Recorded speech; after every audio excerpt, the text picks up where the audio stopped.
Hello everyone. Current affairs optional के next series को start करते हैं। लास्ट मंथ के करंट अफेयर्स के वीडियो में मैंने आपसे प्रॉमिस किया था कि हर महीने में current affairs political science optional के पॉइंट ऑफ व्यू से जो भी डेवलपमेंट हुए हैं करंट अफेयर्स में उनको मैं वीडियो में टैकल करने की कोशिश करूंगा। और लास्ट मंथ में मैंने आपसे यह भी कहा था कि लास्ट 1 मंथ के करंट अफेयर्स में जो भी डेवलपमेंट हुए हैं पॉलिटिकल साइंस ऑप्शनल के पॉइंट ऑफ व्यू से उसको मैं अपने लेक्चर में इंकॉर्पोरेट करूंगा, उसको मैं अपने वीडियो में इंकॉर्पोरेट करके आपके सामने प्रेजेंट करूंगा। कुछ टॉपिक्स ऐसे होते हैं जो रेकरिंग थीम है, जैसे फॉर एग्जांपल अगर आपको याद हो तो लास्ट वीडियो में we discussed about ASEAN. Again ASEAN last month में न्यूज में था। तो ऐसी चीजें जो रेगुलर बेसिस पर न्यूज में है, जरूरी नहीं है कि मैं उन टॉपिक्स को टैकल करूं हर महीने। मैं ऐसा करूंगा कि 2-3 महीने में जो भी डेवलपमेंट हुए हैं उन टॉपिक से रिलेटेड, मान लिया एक टॉपिक रेकरिंग थीम है, बार बार वो हमारे सामने में आ रहा है, मैंने इस महीने में उसको टैकल कर दिया, अब मैं उसको 2 महीने के बाद टैकल करूंगा, क्योंकि देयर इज नो पॉइंट कि हर महीने में उस टॉपिक को पिक करता जाऊं। उससे रिलेटेड जो भी इंफॉर्मेशन मुझे मिलेगा वो मैं नेक्स्ट 2 मंथ्स और 3 मंथ्स में टैकल करने की कोशिश करूंगा। मेरी पूरी कोशिश होगी कि वीडियो को इंडियन गवर्नमेंट एंड पॉलिटिक्स के पॉइंट ऑफ व्यू से रिलेवेंट बनाया जाए, अपने पेपर 2 सेक्शन ए के पॉइंट ऑफ व्यू से रिलेवेंट बनाया जाए और सेक्शन बी के पॉइंट ऑफ व्यू से रिलेवेंट बनाया जाए। नेक्स्ट मंथ से मैं ऐसा कोशिश करूंगा कि मैं कुछ थीम बेस्ड क्वेश्चंस भी डिस्कस करूं। जैसे अगर आपने पेपर देखा हो 2024 का, तो उसमें रशियन एक्सपेंशन पर एक क्वेश्चन पूछा हुआ था उन्होंने। उस क्वेश्चन में कुछ भी एक्स्ट्रा ऑर्डिनरी नहीं था, लेकिन जो रशियन एक्सपेंशन 2012 से स्टार्ट हुआ है, starting from Crimea invasion of Russia in 2012, उसके बाद से उस पूरे के पूरे थीम पर उन्होंने एक क्वेश्चन पूछा हुआ है। तो मैं नेक्स्ट मंथ से ये कोशिश करूंगा कि करंट अफेयर्स के इंफॉर्मेशन के साथ साथ कुछ ऐसे थीम्स भी मैं आपके साथ डिस्कस करूं जो थीम लगातार पिछले 5-7 सालों से चल रहा है और जिस थीम पर क्वेश्चन पूछा जा सकता है। अभी इस मंथ के करंट अफेयर्स में मैंने कौन कौन से टॉपिक्स लिए हैं। इस मंथ के करंट अफेयर्स में जो सबसे हॉट टॉपिक मुझे लगा वो था पेरिस क्लाइमेट अग्रीमेंट से यूएस का विड्रॉल, डब्ल्यूएचओ से यूएस का विड्रॉल, इंपीचमेंट ऑफ जजेस, जो जस्टिस शेखर यादव के अगेंस्ट राज्यसभा में इंपीचमेंट प्रोसीडिंग स्टार्ट हुआ। तो इंपीचमेंट ऑफ जजेस, इलाहाबाद हाई कोर्ट के जज हैं, constitutional morality and India and Bangladesh border agreement, India and Bangladesh border issues. ये 5 टॉपिक मुझे इंपॉर्टेंट लगे। टॉपिक मुझे बहुत सारे ऐसे लगे कि वो टॉपिक पिछले 1 महीने में, पिछले 1.5 महीने में हुआ है, लेकिन टॉपिक मैं वही चूज कर रहा हूं जो हमारे एग्जाम पॉइंट ऑफ व्यू से रिलेवेंट हो। अननेसेसरली मैं टॉपिक पिक नहीं कर रहा हूं। जैसे सपोज अगर इंडिया और मोजाम्बिक का रिलेशन पिछले 1 महीने में न्यूज में रहा है, तो मैं इंडिया और मोजाम्बिक कवर नहीं करूंगा।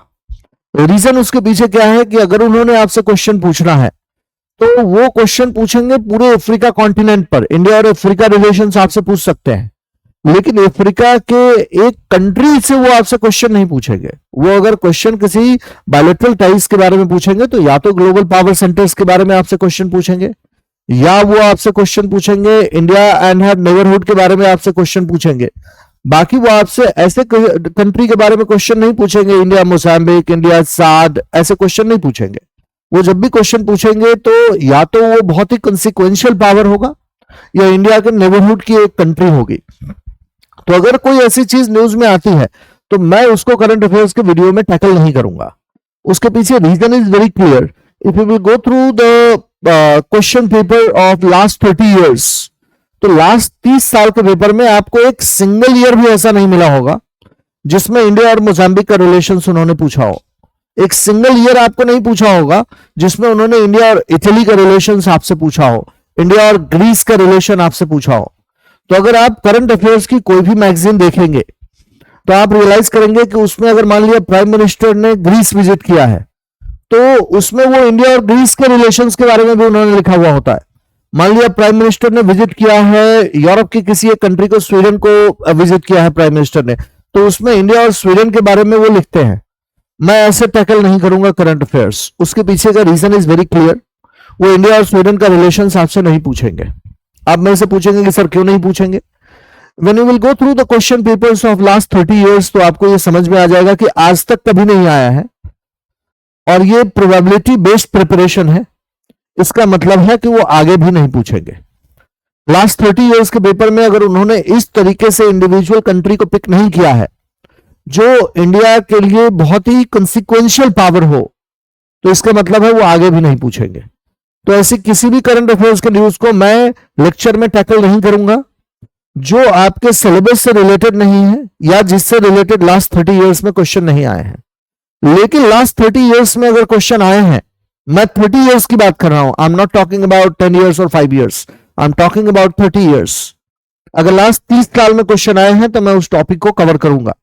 रीजन उसके पीछे क्या है कि बहुत सारे ऐसे टॉपिक्स हैं जो टॉपिक आपको करंट अफेयर्स के मैगजीन में मिलते हैं, लेकिन वो करंट अफेयर्स वो प्रिसाइजली हमारे ऑप्शनल के पॉइंट ऑफ व्यू से रिलेवेंट नहीं होता है, इनफैक्ट जीएस के पॉइंट ऑफ व्यू से भी रिलेवेंट नहीं होता। अब इंडिया और स्वीडन का रिलेशन और इंडिया और नॉर्वे का relation it is not important even from general studies point of view, वो हमारे ऑप्शनल की बात तो आप छोड़ ही दीजिए। लेकिन चूंकि करंट अफेयर्स की मैगजीन ने कवर किया होता है इसलिए स्टूडेंट को लगता है कि ये भी हमारे लिए इंपॉर्टेंट है। प्राइम मिनिस्टर ने न्यूजीलैंड विजिट किया है, प्रेसिडेंट ने न्यूजीलैंड विजिट किया है, तो लोगों को ऐसा लगता है कि न्यूजीलैंड भी हमारे एग्जाम पॉइंट ऑफ व्यू से रिलेवेंट है। नहीं, वो आपके एग्जाम पॉइंट ऑफ व्यू से रिलेवेंट नहीं है। When you will go through question papers of last 20-30 years you will realise that New Zealand is not important from your exam point of view. तो हम लोग यहां पर ये देखेंगे कि कौन सा करंट अफेयर्स का न्यूज हमारे कौन से सेक्शन को टैकल कर रहा है। जैसे for example impeachment process of जजेस, ये हमारे इंडियन गवर्नमेंट एंड पॉलिटिक्स को, constitutional morality Indian government and politics के पॉइंट ऑफ व्यू से इंपॉर्टेंट है। India and Bangladesh border issue, Indian foreign policy, part 2 paper 2 section B के पॉइंट ऑफ व्यू से important है। पेरिस क्लाइमेट अग्रीमेंट से US का withdrawal, ये पार्ट ए के पॉइंट ऑफ व्यू से इंपॉर्टेंट है। उसके अलावा अमेरिका का विड्रॉल फ्रॉम डब्ल्यूएचओ, ये पार्ट 2A के पॉइंट ऑफ व्यू से इंपॉर्टेंट है। तो जो भी dynamic issue political science current affairs के हैं उनको मैं टैकल कर लूंगा। जरूरी नहीं है कि इस महीने के सारे न्यूज को मैं इसी महीने में आपको पढ़ाऊं, क्योंकि मैंने आपसे जैसा कहा कि अगर वो रिकरिंग थीम होगा और मैंने 2 महीने पहले उसको टैकल किया है तो अब मैं उसको 2 महीने के बाद टैकल करूंगा, जिसमें सारे डेवलपमेंट को मैं एक साथ आपके साथ डिस्कस करूंगा। मैं उसको रेगुलर बेसिस पे हर महीने आपके साथ ऐसा डिस्कस नहीं करूंगा, लेकिन मेरी पूरी कोशिश होगी कि पॉलिटिकल साइंस के पॉइंट ऑफ व्यू से करंट अफेयर्स का जो भी न्यूज है, जो भी इंफॉर्मेशन है, वो क्लास में मैं आपके साथ डिस्कस कर लूं, मैं इस अपने यूट्यूब वीडियो में आपके साथ डिस्कस कर लूं। तो हम लोग इस महीने क्या क्या डिस्कस करेंगे? पहला हम लोग डिस्कस करेंगे US withdrawal from Paris climate agreement, second constitutional morality, third impeachment of judges, fourth USA's withdrawal from WHO, and fifth India Bangladesh border dispute. तो फर्स्ट डिस्कस हम लोग करते हैं United States of America's withdrawal from Paris climate agreement. United States of America ने, if you remember, when Trump became American president in 2016, then also Trump had already stated that we are going to withdraw from Paris Climate Agreement that was signed in 2015. और Trump ने president बनने के बाद ही withdraw कर लिया था।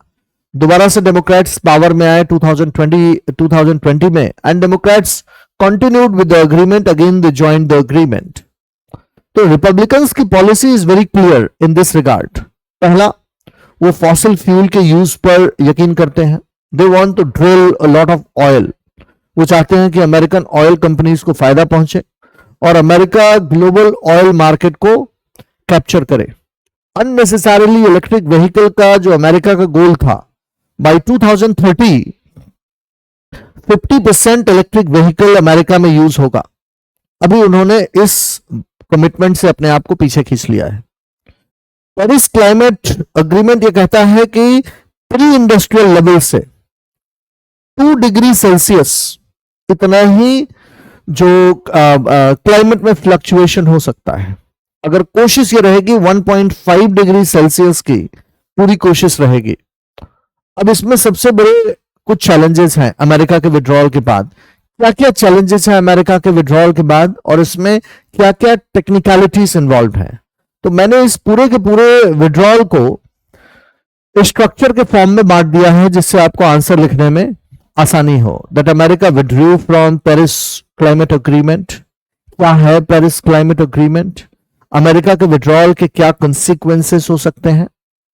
India का क्या रिएक्शन रहा है? यूरोपियन यूनियन का क्या रिएक्शन रहा है? चाइना का क्या रिएक्शन रहा है? And what should be the way forward?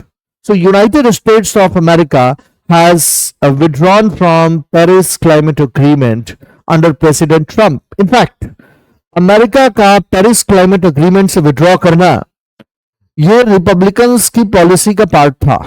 In fact Donald Trump ने अपने कैंपेन में भी बहुत ही क्लियरली ये कहा था that we are going to withdraw from Paris climate agreement on the first day itself. और पहले ही दिन as per the promises given to electorate उन्होंने पेरिस क्लाइमेट अग्रीमेंट से अपने आप को विड्रॉ कर लिया। तो इसलिए ऐसा नहीं था कि it was not a new thing for United States of America. कोई ऐसा नया अग्रीमेंट और नया प्रॉमिस उन्होंने नहीं किया था अमेरिकन पीपल से। In fact this was a promise that was made by Democrats to American people from a very long time. उन्होंने ये भी कहा था, in fact Donald Trump in his last tenure as the president of America, he went to the extent of calling entire climate change activism as a hoax. And he said that I'm going to encourage use of fossil fuel to a great extent, जिससे American companies global oil market को capture कर सके। तो पहला, United States of America has withdrawn. Now, withdrawal of United States of America from Paris Climate Agreement, it is certainly a setback for any initiative taken by the world to prevent phenomena of climate change, because US is the second largest greenhouse gas emitter. ध्यान रखिएगा, China is the largest greenhouse gas emitter. United States of America is the second largest greenhouse gas emitter. और United States of America का कोई भी move it is going to have significantly, it is going to impact significantly any climate change effort, any such initiative to prevent climate change at international level. America के withdrawal का मतलब है कि किसी भी बाइंडिंग अग्रीमेंट को international level पर fulfil करवाना will be a very challenging task for all. So United States of America has withdrawn out of Paris Climate Agreement. और यहां मैंने इसमें इस मैप में सब कुछ दे दिया है। सबसे बड़ा ग्रीन हाउस गैसेस का एमिटर है China. Second green house gases का emitter is United States of America, and third greenhouse gases ka emitter is China. But India is way behind both China and United States, China and USA. In fact, अगर आप per capita greenhouse gases का emission देखेंगे तो India is way behind, not only to that of China, United States of America, India is way behind even to the European countries per capita greenhouse gases emission. लेकिन United States of America का withdrawal is going to have very significant impact on any international effort to prevent climate change phenomena. Now there comes very logical question. पहला logical question क्या है with respect to Paris climate agreement? क्या है Paris climate agreement? So it is an agreement that was signed by almost 200 countries in December 2015, जो एक global framework provide करता है to prevent climate change phenomena. इसका goal क्या है? इसका गोल है to limit the increase of global average temperature to below 2 degree Celsius above pre industrial level. Pre industrial level से केवल above 2 degree Celsius is permitted to increase global average temperature. In fact, effort ये होगा कि pre industrial level से the rise of temperature should be to keep within 1.5 degree Celsius itself. वैसे गोल क्या है? गोल है कि प्री इंडस्ट्रियल लेवल से below 2 degree Celsius global average rise in the temperature होना चाहिए. But the effort should be to keep the rise to 1.5 degree Celsius itself. अब ये एक बड़ा significant challenge है. क्यों? Because of the challenges that is being witnessed at multiple front. Her country अपने interest को प्रोटेक्ट करने की कोशिश कर रहा है. डेवलपिंग कंट्रीज का कहना है that countries like India they believe in common but differentiated responsibility. वो ये मानते हैं that the problem of climate change is common to all of us, but the burden of climate change, it must be shared differentially. And developed nations, they have got historical responsibility to share the burden to prevent climate change phenomena. तो क्या हम 1.5 degree Celsius तक limit रख सकते हैं pre industrial level का global rise in temperature? दूसरा, ये जो 2 डिग्री सेल्सियस टारगेट है, it represents a threshold to which is identified as a critical limit. ध्यान रखिएगा, इसका पर्पस है. The goal of Paris Climate Agreement was to limit the increase in global climate change, global climate temperature to below 2 degrees Celsius above pre-industrial level. वैसे effort होगा to keep it below 1.5 degrees Celsius. तो 2 degree ही क्यों चुना गया है? वो point क्या है? वो पॉइंट इसलिए है because 2 degrees Celsius target, it represents a threshold that is identified as a critical limit to avoid the most severe and irreversible consequences of climate change. 2 degree Celsius के बिलो अगर temperature का rise होता है, it means that it will not have wide ranging consequences. It will not have catastrophic consequences, especially for those nations, those island nations that fear that their existence would be completely endangered in case of any such phenomena, in case of any such rise in global temperature, sea level. इसीलिए 2 degree को माना गया है it's a threshold, जिसको identify किया गया है that it is a critical limit to avoid the most severe and irreversible consequences of climate change. Climate change के मोस्ट सीवियर और इरिवर्सिबल कंसिक्वेंसेस को रोकने के लिए यह जरूरी है that it should be kept within the limit of 2 degrees Celsius. And this agreement also requires countries to submit voluntary nationally determined contribution. Her country का क्या voluntary nationally determined contribution होगा? एक और बड़ी इंपॉर्टेंट बात है with respect to climate change. I'm going to discuss here about the technicalities of climate change also. किसी भी टॉपिक पे मेरी कोशिश होगी कि मैं आपके साथ डिस्कस करूं, and I will also be discussing about the technicalities. It will not be only about that कि मैं पॉलिटिकल साइंस के पॉइंट ऑफ व्यू से आपको पढ़ा के निकल जाऊं, क्योंकि मेरा पर्पस ये भी है कि आप उस टॉपिक को अच्छे से समझें. इसलिए अगर उससे रिलेटेड कुछ टेक्निकलिटीज होंगी वो भी मैं आपके साथ डिस्कस करूंगा. It will not be only about slide कि मैंने स्लाइड में लिख दिया और मेरा काम खत्म हो गया. नहीं, मैं चीजों को, टॉपिक को डिटेल के साथ डिस्कस करूंगा, उसी तरीके से डिस्कस करूंगा कि जिस तरीके से मैं क्लासरूम में डिस्कस करता हूं, so that you feel at ease with the lecture.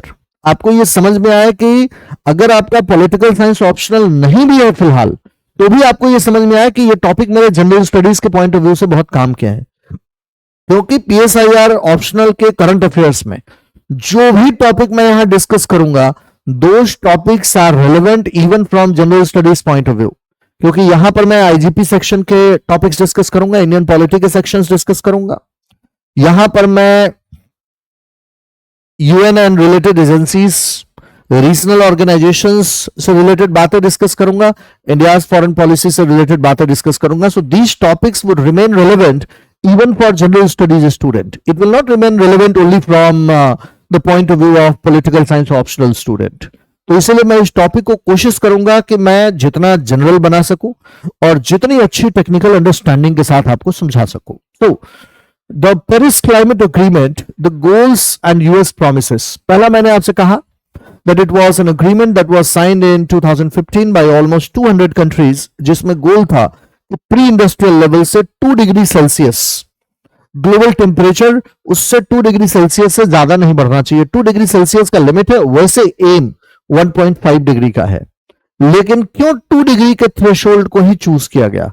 क्योंकि 2 डिग्री का threshold is being considered as a critical level. 2 degree का threshold is being considered as a point beyond which environment will have catastrophic impact. beyond which the consequences mankind will bear will be significant. So there will be significant losses all around the world. इसलिए 2 degree के threshold को accept किया गया.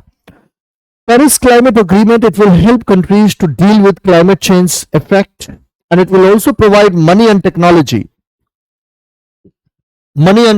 to developing countries to fight climate change. आपके दिमाग में ये भी आ रहा होगा कि money and technology to developing countries क्यों दिया जाएगा. इसके पीछे का रीजन ये है, यहां पर 2 प्रिंसिपल ऑपरेट करता है. पहला, कॉमन बट डिफरेंशिएटेड रिस्पॉन्सिबिलिटीज, जिसको हम लोग बोलते हैं CBD. क्या है कॉमन बट डिफरेंशिएटेड रिस्पॉन्सिबिलिटीज? तो कॉमन बट डिफरेंशिएटेड रिस्पॉन्सिबिलिटीज ये कहता है डेवलपिंग कंट्रीज इसमें यकीन करती हैं कॉमन बट डिफरेंशिएटेड रिस्पॉन्सिबिलिटीज में. The problem of climate change is common to all of us, but the burden of climate change, it must be shared differentially. जो problem है climate change का, it is common to all of us, but the burden it must be shared differentially by all. क्यों burden should be shared differentially by all? उसके पीछे का reason है, developing countries का कहना है the developed countries they have got a historical responsibility to share burden, क्योंकि उन्होंने अपने आप को 17th, 18th, 19th सेंचुरी में, 20th सेंचुरी में डेवलप कर लिया बाय पोल्यूटिंग द एनवायरनमेंट. अब जब डेवलप्ड कंट्रीज अपने डेवलपमेंटल गोल्स को हासिल करना चाहते हैं, तो जिसकी वजह से ग्रीन हाउस गैसेस का एमिशन हो रहा है, and then developed countries are pointing finger towards us that it is because of you that climate change phenomena is happening. So they say that the problem of climate change, it is true that it is common to all of us, but the burden of climate change, it must be shared differentially. America जैसी country का क्या कहना है? America जैसी country का कहना है, developed countries specially US से, that the problem of climate change is common to all of us, but the responsibilities must be shared uniformly. So common but uniform responsibilities.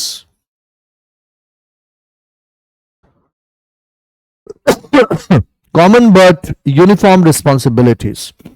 Climate change का जो problem है वो common है हम सबके लिए, but the responsibility it must be shared uniformly. Uniformly मतलब सबकी बराबरी की रिस्पॉन्सिबिलिटी है क्लाइमेट चेंज की. हमारा कहना है कि नहीं, historical principles must apply. Developed countries, they got developed in 18th, 19th, 17th century, 20th century. अब हमारा टर्न है टू गेट डेवलप्ड, और यहां पर ग्रीन हाउस गैसेस का एमिशन भी होगा और पोल्यूशन भी होगा. So developed countries they need to pay us the amount जो हमारे लिए पॉसिबल नहीं है, हमारी इंडस्ट्री के लिए पॉसिबल नहीं है, जिससे क्लाइमेट चेंज के फिनोमेना को एवर्ट किया जा सके. That is why I have mentioned here that Paris Climate Agreement, it has promised to provide money and technology to developing countries to fight climate change. Under President Barack Obama, the USA had promised to cut greenhouse gas emission by 26 to 28% from 2005 levels by 2025. अगले 20 सालों में 2005 में उन्होंने promise किया था that we are going to cut greenhouse gas emission by 26 to 28%. Has they been able to achieve the goal? No, they have not been able to achieve the goal. In fact, sometimes I feel that the phenomena of climate change is, or rather the issue of climate change is a lost cause. कोई इसमें interest लेने को तैयार नहीं है as such. In fact, climate change आज के date में it has become an arena of tug of war between countries, जहां कंट्रीज क्लाइमेट चेंज के नाम से अपने अपने इंटरेस्ट को प्रोटेक्ट कर रही हैं, specially developed countries like United States of America. They talk a lot but their actions are not meeting their words. उनके वर्ड्स कुछ और हैं. They said that they would be cutting greenhouse gas emission by 26 to 28% by 2025. Has they been able to do so? No, they have not been able to do so. And then they had also promised to give $3 billion to Green Climate Fund to help developing countries to prevent climate change. क्या उन्होंने $3 billion का contribution दिया? नहीं, $2 billion तो उन्होंने withhold कर लिया है ट्रंप एडमिनिस्ट्रेशन ने. अब प्रॉब्लम ये है कि when they will not pay money to developing countries, और वो ये एक्सपेक्ट करेंगे कि डेवलपिंग कंट्रीज अपनी रिस्पॉन्सिबिलिटी को फुलफिल करे, this is not going to happen. इसलिए मैंने आपसे कहा the most important part is that हमारा ये मानना है, डेवलपिंग कंट्रीज का ये मानना है कि ठीक है, प्रॉब्लम ऑफ क्लाइमेट चेंज हम सबके लिए कॉमन है, but the burden of climate change it must be shared differentially. दूसरा, यूनाइटेड स्टेट्स ऑफ अमेरिका का कहना है कि नहीं, it is common and the burden must be shared uniformly. Uniformly share नहीं होना चाहिए। Developed nations have got historical responsibility to pay, and that is why countries like India they have been advocating for so long कि हर किसी को अपना share देने की जरूरत है। When you polluted the environment in the past, you got to pay now. Developing nations को कंट्रीब्यूट करने की आवश्यकता है। देन पेरिस क्लाइमेट अग्रीमेंट, ये मैंने आपके साथ डिस्कस किया that it was adopted in December 2015. It provides a global framework to prevent climate change, and the goal is to limit the increase in global climate temperature below 2 degree Celsius to pre-industrial level. वैसे effort 1.5 का होना चाहिए। 2 degree Celsius ही क्यों? 2 degree Celsius इसलिए होना चाहिए क्योंकि इसको एक थ्रेशोल्ड लिमिट माना गया है, क्रिटिकल लिमिट माना गया है to avoid most severe consequences of climate change. इस अग्रीमेंट में nations are required to submit voluntary nationally determined contributions. Global impact क्या होगा यूएस के विड्रॉल का? जो सबसे बड़ा इंपैक्ट होगा that it is going to affect any such global effort to prevent climate change. When United States of America is not a part of global climate change efforts, then European Union and China will have to do all sort of heavy lifting if they are interested to do so. उस समय European union और China को heavy lifting करना होगा, and they would have to lead the world. So it will weaken global climate action, and it will also hurt global efforts, and China, EU, India will have to share more responsibility. United States of America का withdrawal एक दूसरी बात ये बताता है that there will be enhanced focused on climate on fossil fuels. जैसे if you remember, when Trump became American president, he openly said that we are going to urge American companies to drill more oil. वो चाहते हैं कि ज्यादा oil drilling हो। वो चाहते हैं that United States of America should be capturing global oil market, जहां वो रशिया और सऊदी अरेबिया को रिप्लेस कर सके। एंड देन उन्होंने व्हीकल एमिशन रूल बनाया था that 50% electric vehicle target by 2030, लेकिन ये गोल भी पूरी तरीके से बैक सीट पर चला जाएगा। 50% electric vehicles would not be running on American roads by 2030, and moreover United States of America would not be contributing to global climate fund. जो मैंने आपसे कहा, Obama administration had already pledged. This pledge was done by Obama administration in 2005, जो अभी थोड़ी देर पहले मैंने आपके साथ डिस्कस किया। Now United States of America would not be contributing to global climate fund, and they have also withheld $2 billion and thereby affecting climate projects in developing countries. Now, what has been the global reaction to this withdrawal? Obviously, global reaction हुआ है, European Union, it has condemned the decision and it has vowed to strengthen climate change action efforts. China and India, they have shown their displeasure. उन्होंने America को criticise बहुत ही strongest term में नहीं किया है, but they have expressed their disappointment. Even UNFCCC, United Nations Framework for Climate Change, इसने भी it has called the move as the most unfortunate. Now the problem is that even within United States of America, there are states which are still supporting climate change. ये अलग बात है कि अगर उनको federal contribution ना मिले तो फिर उनके सपोर्ट करने का आज सच कोई मतलब नहीं होगा। So even if states like California and cities like New York are going to support the climate change related efforts, लेकिन उनके इस सपोर्ट का ऐसा सच कोई मतलब नहीं होगा, उसका कोई मटेरियल इंपैक्ट नहीं होगा, because United States of America would cut down on federal funding अगर वो फेडरल गवर्नमेंट की बात नहीं मानेंगे तो। And moreover, businesses and institutions, they have independently started sustainability initiative in this regard. Now there comes a very logical question that what would be the future of climate action without United States of America? That's a very logical question. अगर United States of America ऐसे किसी भी global initiative का हिस्सा नहीं है, so do you think that it is going to be successful? If US is not a part of any such global initiative, I truly feel that any such global initiative is not going to be very successful. वो बहुत successful नहीं होने जा रहा है क्योंकि उसके पीछे के लॉजिकल रीजंस हैं. पहला रीजन ये है that United States of America, if would not be a part of any such global initiative, then China would have to take the lead. Whether China is interested in taking such a lead, whether China is interested in doing all the heavy lifting, America के absence में क्या China और European union सारे heavy lifting के लिए तैयार हैं? That is why I said that both EU and China are poised to take the lead in climate action, and they would try to compensate the USA's withdrawal. India का क्या attempt होगा? So India through its International Solar Alliance ये कोशिश कर रहा है.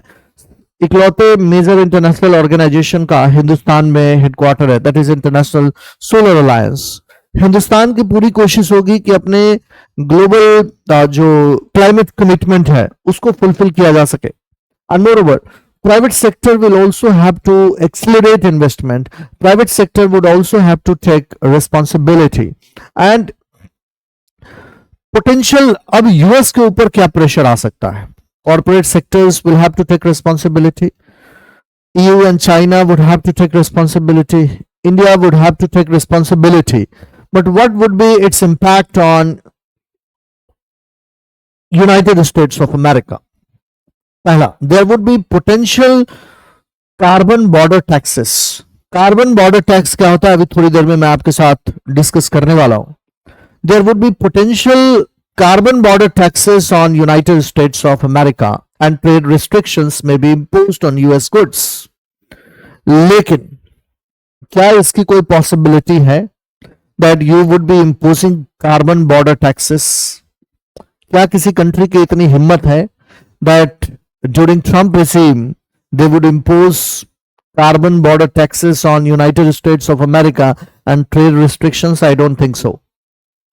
So these are very theoretical concepts. I don't think that these concepts are going to be applied in real life. No country would dare to impose carbon border taxes on American goods. I tell you, किसी की मजाल नहीं है कि कोई American goods पर carbon border taxes को impose कर दे. और उसके पीछे बहुत ही क्लियर कट फॉर्मूला है. Because United States of America is still the numero uno country of the world. It is still the hegemonic power of the world, and it is difficult for any country to impose carbon border taxes. Now, what is the meaning of carbon border tax? Carbon border tax, it is a policy tool designed to impose a fee on imported goods based on greenhouse gas emission generated during their production. तो मैंने आपसे क्यों कहा that global community can impose carbon border taxes? Because carbon border tax, it's a policy tool, and this policy tool, it is designed to impose a fees on imported goods. मतलब अगर goods United States of America से आ रहा है, goods के generation में जितने green house gases का emission हुआ है वो टैक्स उस गुड्स के ऊपर इंपोज किया जाएगा. So that is why I said this is a very theoretical concept. Real life में इसका application would be impossible. किसी country की हिम्मत नहीं है that they would be imposing carbon border tax on American goods. So it is a policy tool that is designed to impose a fees on imported goods based on greenhouse gas emission generated during their production. उनके production में जो greenhouse gases का emission हुआ है वो tax impose किया जाएगा उस गुड्स के ऊपर, which aims to create a level playing field between countries with a strict climate policies and those with not having a strict policies and thus preventing carbon leakages. मतलब basically ये इसलिए किया गया है जिससे एक लेवल प्लेइंग फील्ड क्रिएट किया जा सके. जैसे सपोज इंडिया अगर स्ट्रिक्ट पॉलिसी अडॉप्ट करता है, स्ट्रिक्ट क्लाइमेट पॉलिसी अडॉप्ट करता है, ग्रीन हाउस गैसेस के एमिशन को रेस्ट्रिक्ट करना है। दूसरी कंट्री ऐसा नहीं कर रही है, वो स्ट्रिक्ट क्लाइमेट पॉलिसी अडॉप्ट नहीं कर रही है, तो फिर लेवल प्लेइंग फील्ड नहीं है।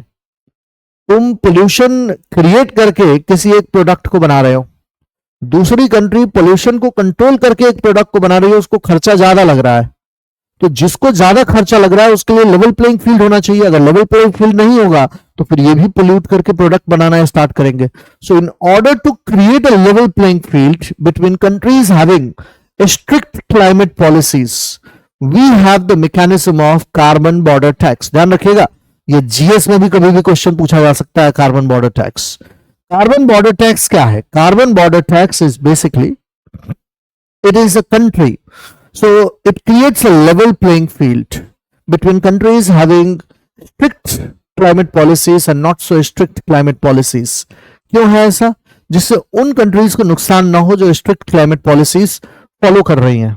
अब यहां पर उस प्रोडक्ट को बनाने में जितने ग्रीन हाउस गैसेस का एमिशन हुआ है, in the form of carbon border tax it would be imposed to prevent carbon leakages. Carbon leakages क्या होता है? कार्बन लीकेजेस का मतलब होता है कि companies they move production to countries having weaker emission rule to avoid cost.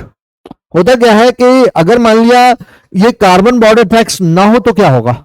ना हो तो जो डेवलप्ड कंट्रीज होंगी वो अपने प्रोडक्ट की मैन्युफैक्चरिंग उस कंट्री में करवाएंगी जिनका वीकर एमिशन रूल होता है, जो पूरा पोल्यूशन करने के बाद किसी प्रोडक्ट को बनाने की कोशिश करते हैं, and there would be carbon leakages. That is why we have this policy of carbon border tax to prevent carbon leakages and to discourage companies from moving production to those areas which are not having a strict climate policies. इसीलिए ऐसी country के ऊपर, ऐसी country के product के ऊपर carbon border tax लगाया जाता है। I hope you got this point, this is a very important concept. तो ये थ्योरेटिकल पॉसिबिलिटी क्या है? That countries would be imposing such taxes on America. Practically मैंने आपसे क्या कहा? It is not going to happen, no country would dare to do so. Then strategic climate action framework क्या होगा? Again, a very important slide which I have made here.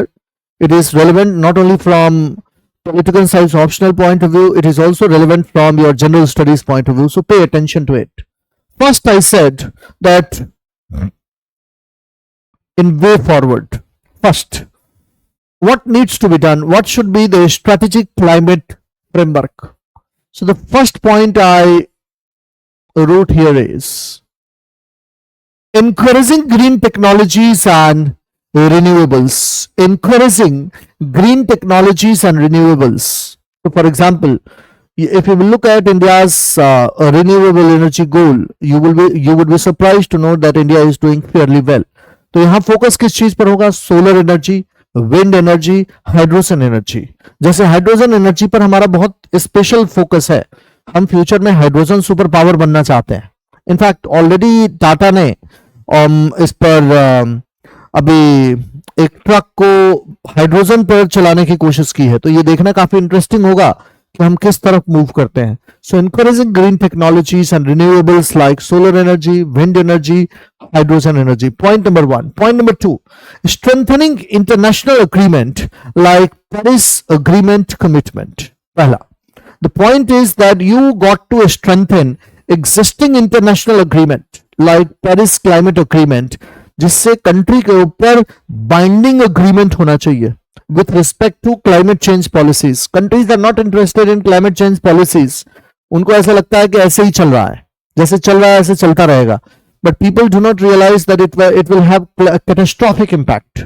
So we need to strengthen international agreements, especially Paris Agreement commitment. Then point number 3, there is a need to enhance climate finance mechanism, क्योंकि अगर आप third world countries को finance नहीं करेंगे उस condition में third world countries would not be taking any step to prevent the emission of green house gases. वो अपने प्रोडक्ट को जैसे अब तक बना रही थी वैसे बनाती रहेंगी, and this will have very negative consequences for international community. So we need to do something about it. So there is a need of enhanced climate finance mechanism. Climate finance mechanism पर हमें efforts लगाने की आवश्यकता है, specially with respect to global climate fund, जिससे green house gases के emission को industries में कम किया जा सके. Then we need to hold countries accountable, like there are certain like trade restrictions can be imposed, जो अभी अभी मैंने आपके साथ डिस्कस किया. Carbon border taxes can be imposed and carbon pricing can be done. अभी कार्बन प्राइसिंग आपके साथ मैं डिस्कस करने वाला हूं, just a moment. So we need to hold countries accountable.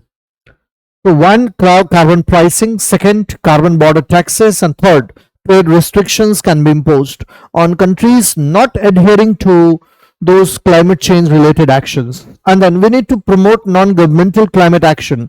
Like corporate sector also needs to be involved in preventing greenhouse gases emission, need to be actively involved.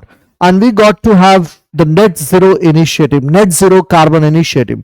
Now, what is the meaning of carbon pricing and what is the meaning of net zero initiative? These are two concepts again important from exam point of view.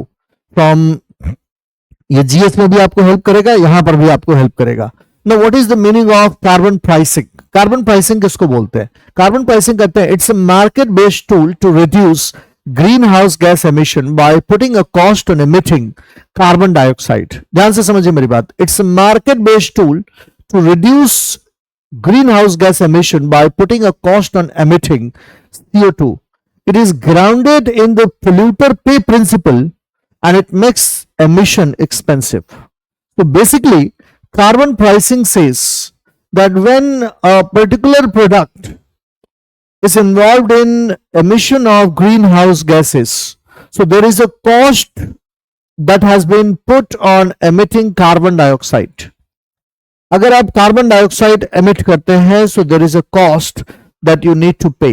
So it is based on the principle of polluter pays principle. Polluter has got to pay if polluter is involved in greenhouse gas emissions, if polluter is involved in emitting carbon dioxide, then there is a cost. So this is what is called as carbon pricing. So we can adopt such mechanism. जो मैंने आपसे अभी भी कहा कि carbon border tax impose किया जा सकता है, ट्रेड रिस्ट्रिक्शंस इंपोज किया जा सकता है, एंड कार्बन प्राइसिंग इंपोज किया जा सकता है. But if a particular product is having, so polluter pay principle, if there is greenhouse gas emission, if so it's a market based tool to reduce greenhouse gas emission, especially carbon dioxide. Now what is the meaning of net zero carbon? Net zero carbon का basically मतलब होता है it means balancing the amount of green house gases specially primarily CO2 emitted with an equivalent amount moved from the atmosphere to मतलब जितना आपने green house gases को emit किया है उतने ही ग्रीन हाउस गैसेस को स्पेशली कार्बन डाइऑक्साइड को आप एनवायरमेंट से हटा दीजिए.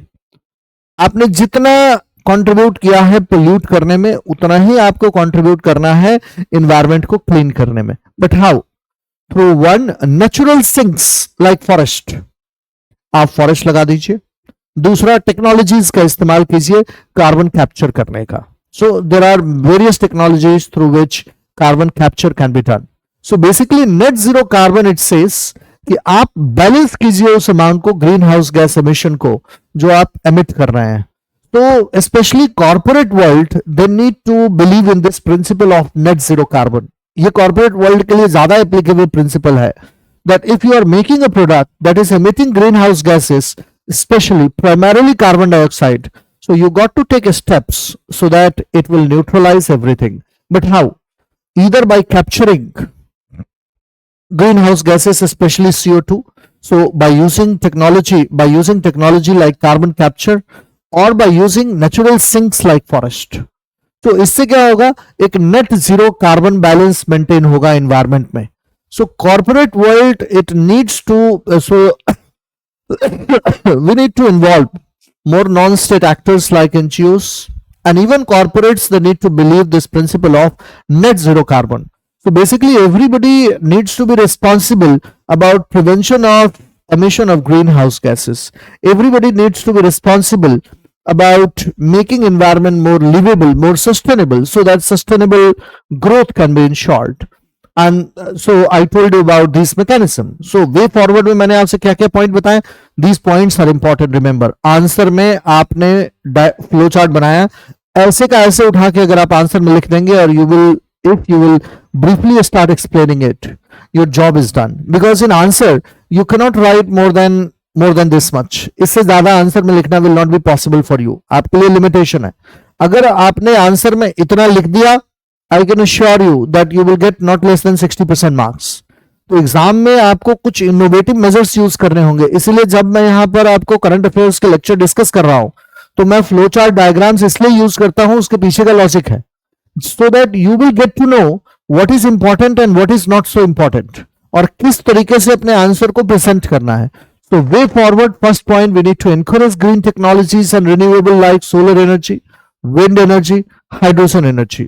We need to strengthen international agreements like Paris Agreement commitment, enhancing climate finance mechanisms. We need to promote non-governmental climate action. Point लिखा है, फिर मैंने सब पॉइंट लिख दिया उसमें, like corporate sector involvement, net zero initiative. अब जैसे पेपर में आपने net zero initiative लिखा, नीचे एक लाइन में उसको एक्सप्लेन कर दीजिए.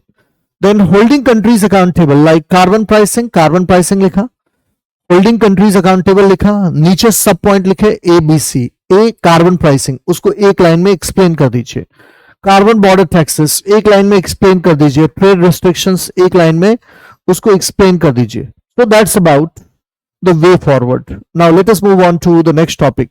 So that was about America's withdrawal from Paris Climate Agreement, its impact, way forward, what needs to be done. We have discussed about everything. Now this topic will remain relevant for you at least for the next couple of years. Mind it. Not only for this year. This topic would remain relevant for you for the next couple of years. Last year in mains exam, now this topic is again related to constitutional morality, your Indian government and politics. ये GS का भी पूछा हुआ question है, ये political science optional में भी पूछा हुआ क्वेश्चन है, और फिर से ये न्यूज में है constitutional morality. So in optional they repeat questions a lot. GS में हो सकता है वो ना रिपीट करे, सीधे सीधे क्वेश्चन को ना रिपीट करे, रिपीटेशन तो वहां भी होता है, but they paraphrase the question. Paraphrase के जरिए वो बेसिकली आपको आधी बातें पूछे गए क्वेश्चन से पूछते हैं और आधी नई बात वो आपसे पूछते हैं. So first, constitutional morality. What do we mean by constitutional morality? Who gave the concept of constitutional morality? And who used the concept of constitutional morality for the first time in India? So what is meant by constitutional morality? Constitutional morality से हम क्या समझते हैं? When we say constitutional morality, so it refers to principles and values underlying the constitution. Remember, it guides the action of both government as well as citizens. So constitutional morality, it refers to those principles that guides. मैं कोशिश करूंगा कि class की तरह से ही इस current affairs के lecture को रखा जाए, जिससे आपको एक क्लास वाली फीलिंग भी आए और आपको ये लगे कि हाँ, मेरे प्रिपरेशन में सच में कुछ वैल्यू ऐड हो रहा है. So first, what is constitutional morality? So it refers to those principles and values that guides not only the actions of government, but it also guides the actions of citizens. So those principles and values that guides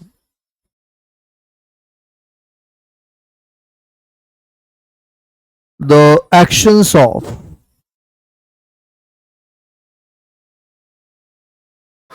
government and citizens, both. So it is applicable not only to the government, it is applicable to all the institution. The government also needs to follow the principle of constitutional morality. Individual also needs to follow the principle of constitutional morality. The concept was propounded by British classicist George Grote in 19th century. Optional के paper में आपको ऐसे use करना होगा. General studies के paper में do you need to use such things like इस concept को किसने दिया था? नहीं. जीएस के पेपर में इसकी आवश्यकता नहीं है, बट इन ऑप्शनल के पेपर में इसकी आवश्यकता है। ऑप्शनल के पेपर में जब आप इस तरीके से यूज करते हैं, so your answer gives legitimacy into the eyes of examiner. Same question can be asked in both general studies and optional, लेकिन ऑप्शनल में आपका treatment would be different. Optional में आपका treatment would be more scholarly. In general studies, your answer would be more generic. You will be writing only general things in answer. Whereas in optional paper, you need to be more specific in your approach. So it was propounded by British classicist George Grote in the 19th century. George Grote defines constitutional morality as paramount reverence for the forms of constitution of the land. So basically, George Grote, he says that there should be paramount reverence. There should be reverence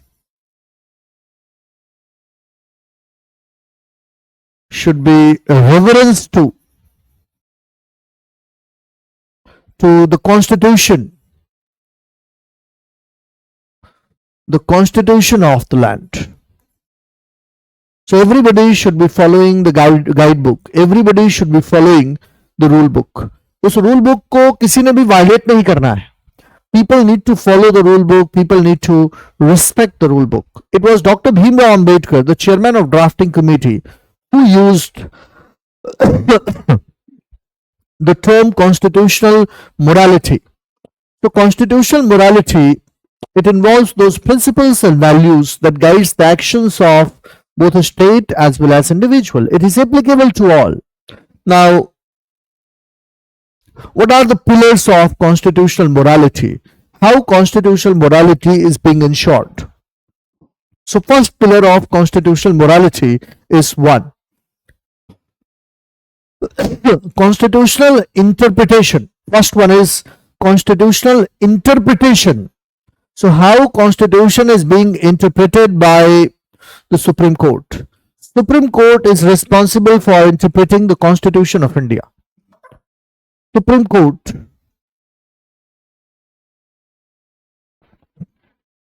is responsible for interpreting the Constitution.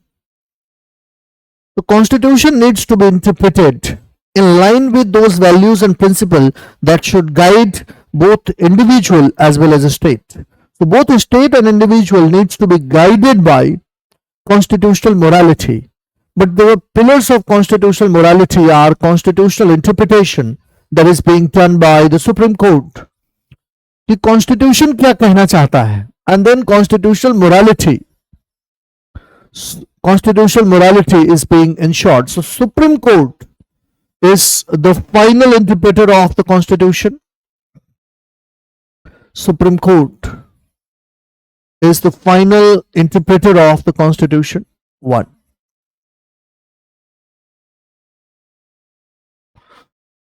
Supreme Court is the final interpreter of the Constitution.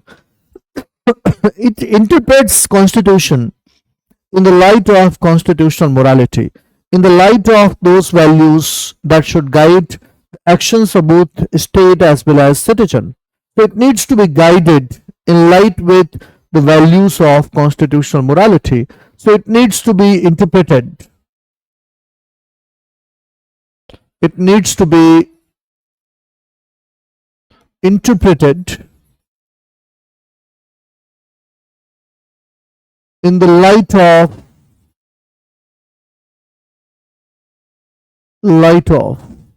principles and values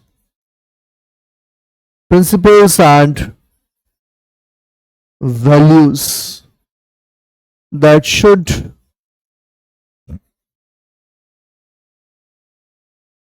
should guide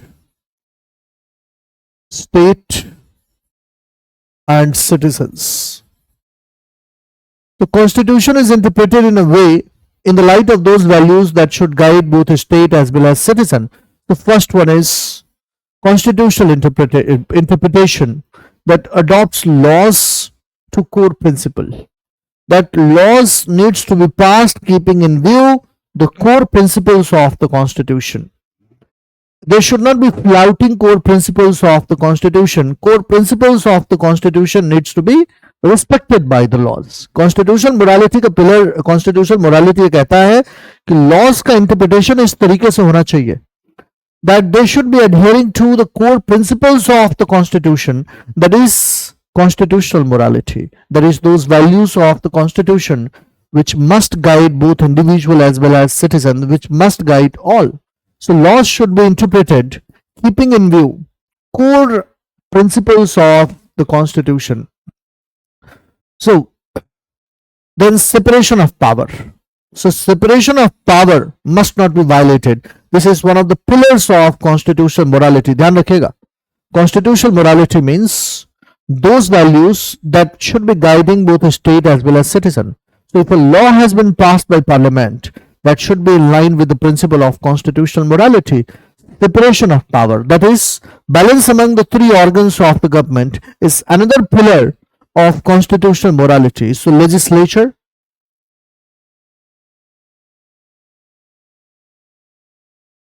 executive, and judiciary.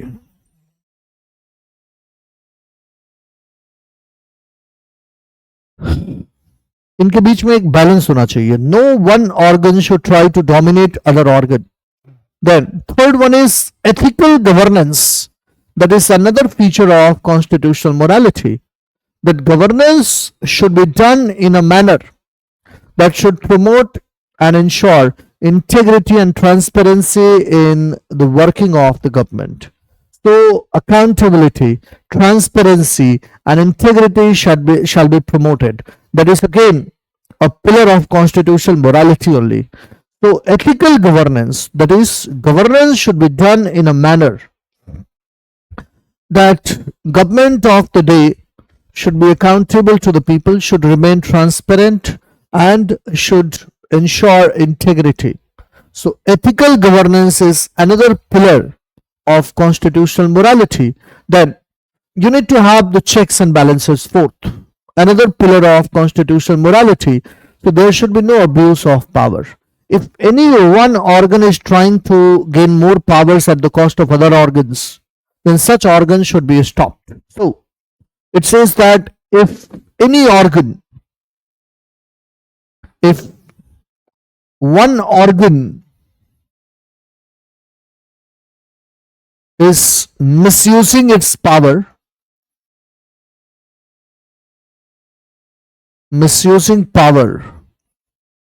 it should be stopped. It should be checked and balanced.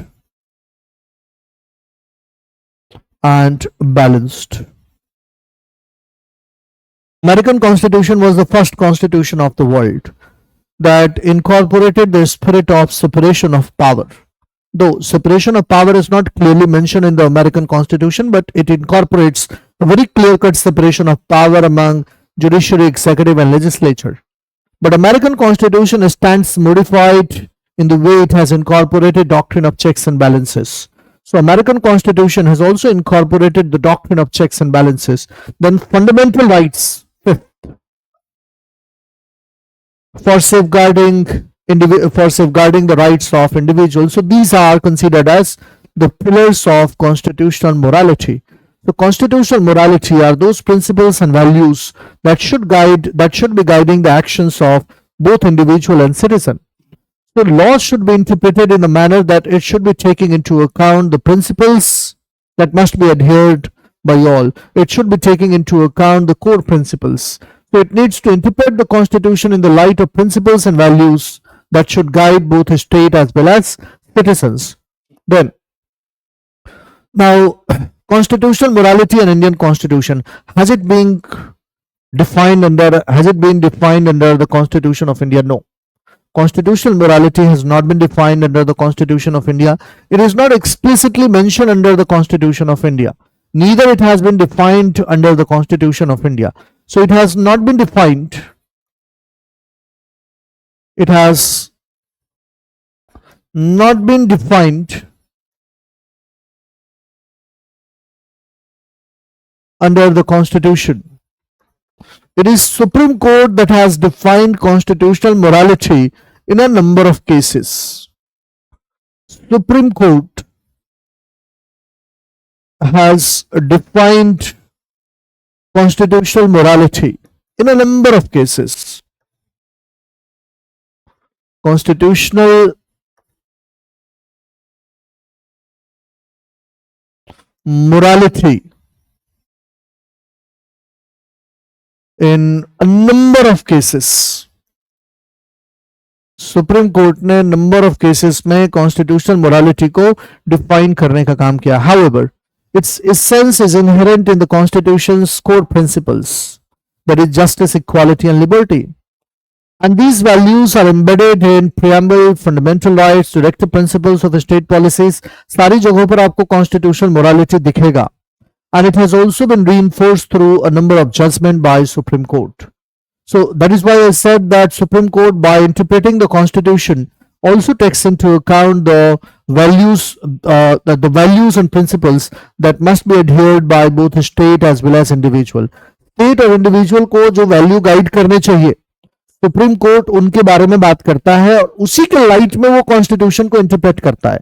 Are you getting my point? Supreme court tries to interpret the constitution in the light of those values that must be guiding both individual. जो individual को और citizen दोनों को values guide करने चाहिए, उसको ध्यान में रखते हुए Supreme court tries to interpret the constitution. Supreme court tries to interpret a particular law. पूरे कॉन्स्टिट्यूशन में you will find the presence of constitutional morality. Fundamental rights में, directive principles of state policies में, preamble में, everywhere you will find constitutional morality. In fact even in fundamental duties you will find the presence of constitutional morality.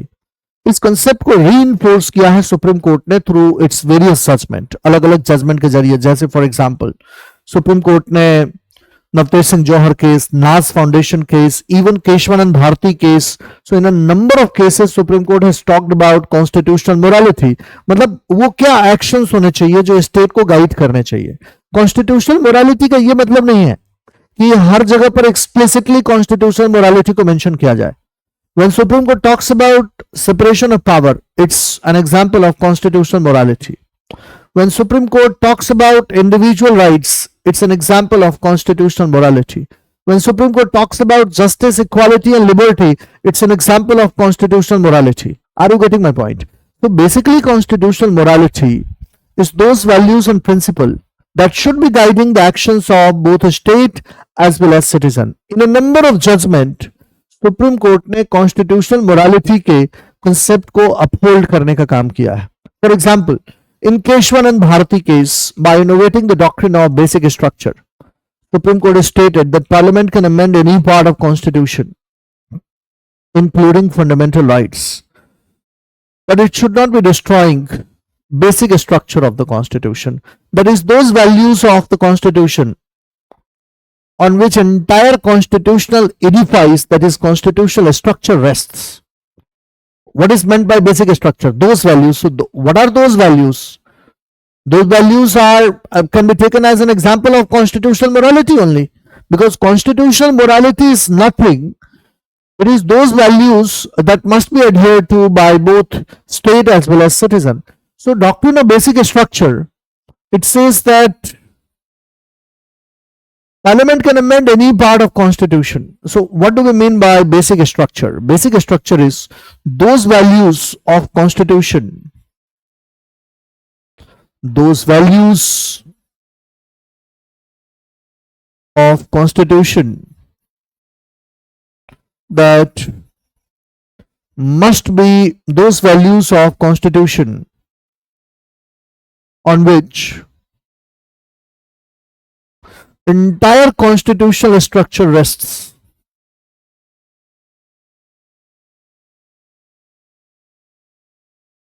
On which entire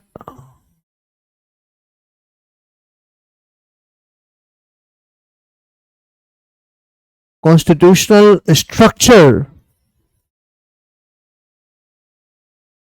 those values of constitution on which entire constitutional structure rests, उसको constitutional morality बोलेंगे. Constitutional morality means those values that must be guiding everyone. Those values. So basic structure क्या है? those values of constitution on which entire constitutional structure rests, that must be respected by all. So such values must be respected by a state, and it limits the parliament's power to amend the constitution. So core principles of the constitution must be respected by parliament. Core principles must not be violated. यही तो doctrine of basic structure में supreme court ने कहा था.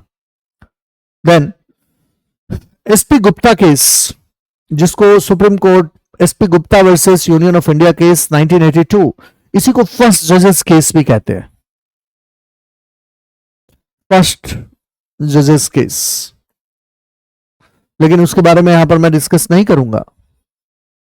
Where Supreme Court recognizes constitutional breach as serious violation of constitutional morality. जो constitutional breaches as serious violation of constitutional morality, इसको यहां पर छोड़ दीजिए. SP Gupta versus Union of India case 1982 is called as first judge's case. Supreme Court advocates on record association versus Union of India case 1993 is called as second judge's case. Third, reappointment of judges case 1998, and then fourth judges case 2015, in which Supreme Court declared NJAC, National Judicial Appointment Commission, as unconstitutional and void because it tinkers with judicial independence, which is part of basic structure of the constitution. तो खैर उसके बारे में हमें यहाँ discuss नहीं करना है, इसलिए उसको छोड़ दीजिए. देन यहाँ पर सुप्रीम कोर्ट कहता है कि constitutional breaches are serious violation of constitutional morality. Naz foundation case में सुप्रीम कोर्ट ने it decriminalised same sex relationship, asserting that constitutional morality prevails over societal norms. अगर कोई एक सोसाइटल नॉर्म्स है कि समाज ये मानती है ऐसा नहीं होना चाहिए, लेकिन कॉन्स्टिट्यूशनल मोरालिटी को भी हमें ध्यान में रखना है. We also need to take into account the principle of justice, liberty, equality, fraternity. All these principles must be taken into account. So constitutional morality should gain precedence over societal norms. समाज अगर एक चीज कह रहा है कि ये नहीं करना है, लेकिन कॉन्स्टिट्यूशनल मोरालिटी अगर कह रही है कि नहीं हर इंसान इक्वल है, तो इसका मतलब constitutional morality it will gain precedence over societal norms.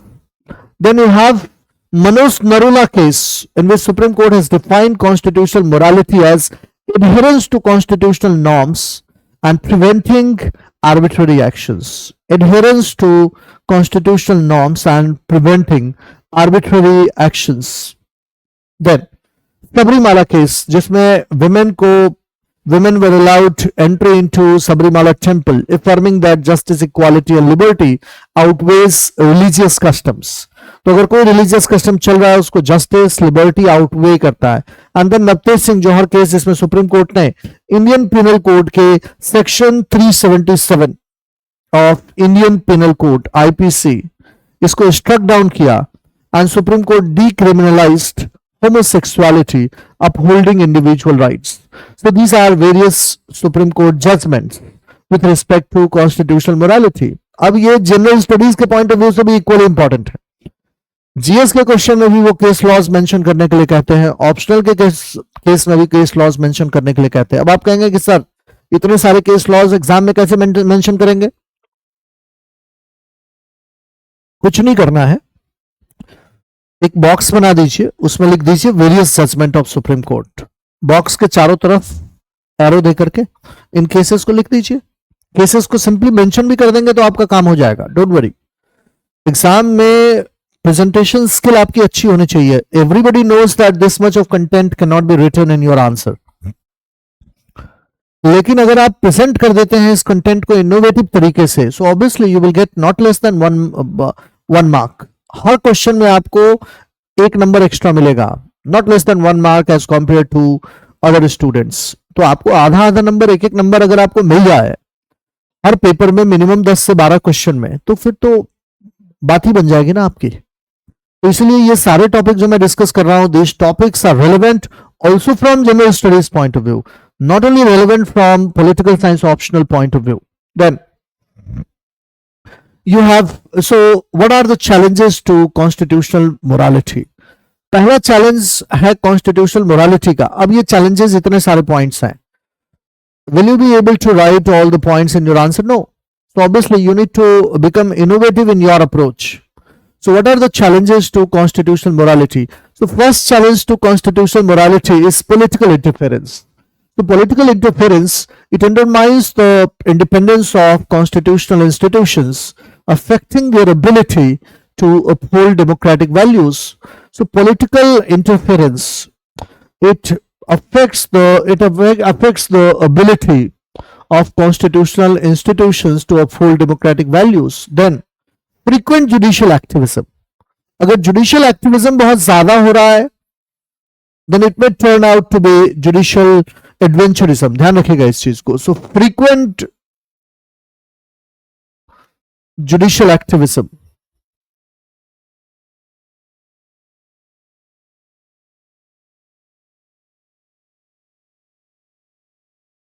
it will become judicial adventurism, which is not good for democracy. It may disturb the separation of power. ये separation of power को affect कर देगा. पहला, it will become judicial adventurism and it may affect separation of power. ये separation of power को बहुत ही significantly affect कर देगा. तो फ्रीक्वेंट जुडिशियल एक्टिविज्म, और अगर जुडिशियल रेस्ट्रेंट हो, अगर जुडिशरी कुछ बोले ही नहीं, तो फिर इंडिविजुअल राइट को प्रोटेक्ट करना will be a very difficult task, will be a very challenging task. So frequent judicial activism is not a very good idea, but on rare occasion there should be judicial activism to protect individual right, to force legislature and executive to perform their constitutionally assigned functions. So if judicial activism takes place once in a while, for forcing both government, judicial activism,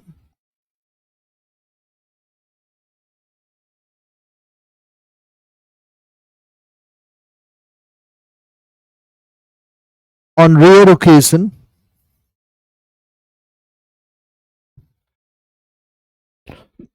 once in a while,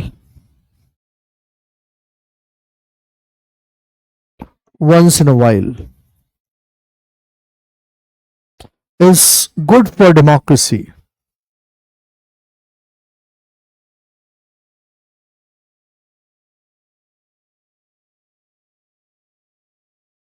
It forces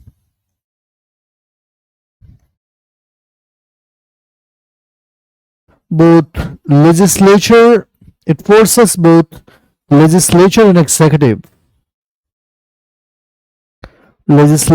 and executive to perform their constitutionally assigned functions. Their constitutionally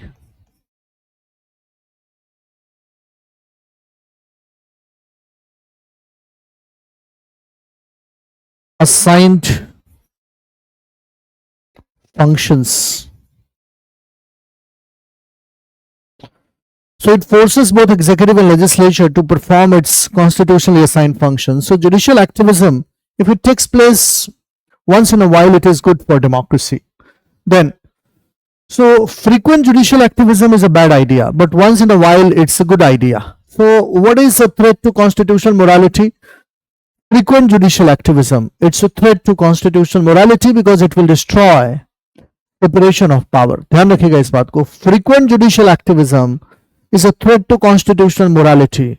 Why? Because it will destroy separation of power, which is a part of basic structure of the constitution, which is a basic value of the constitution that must be respected by all. So frequent judicial activism is a bad idea, but judicial activism, if it takes place once in a while, it's a good idea. And judicial restraint, when judiciary is not taking any action, again it's a bad idea, because then judiciary would not be able to protect individual rights. Then weak enforcement of the law, that is a delayed justice. The justice delayed, remember, is justice denied. Justice delayed is justice denied.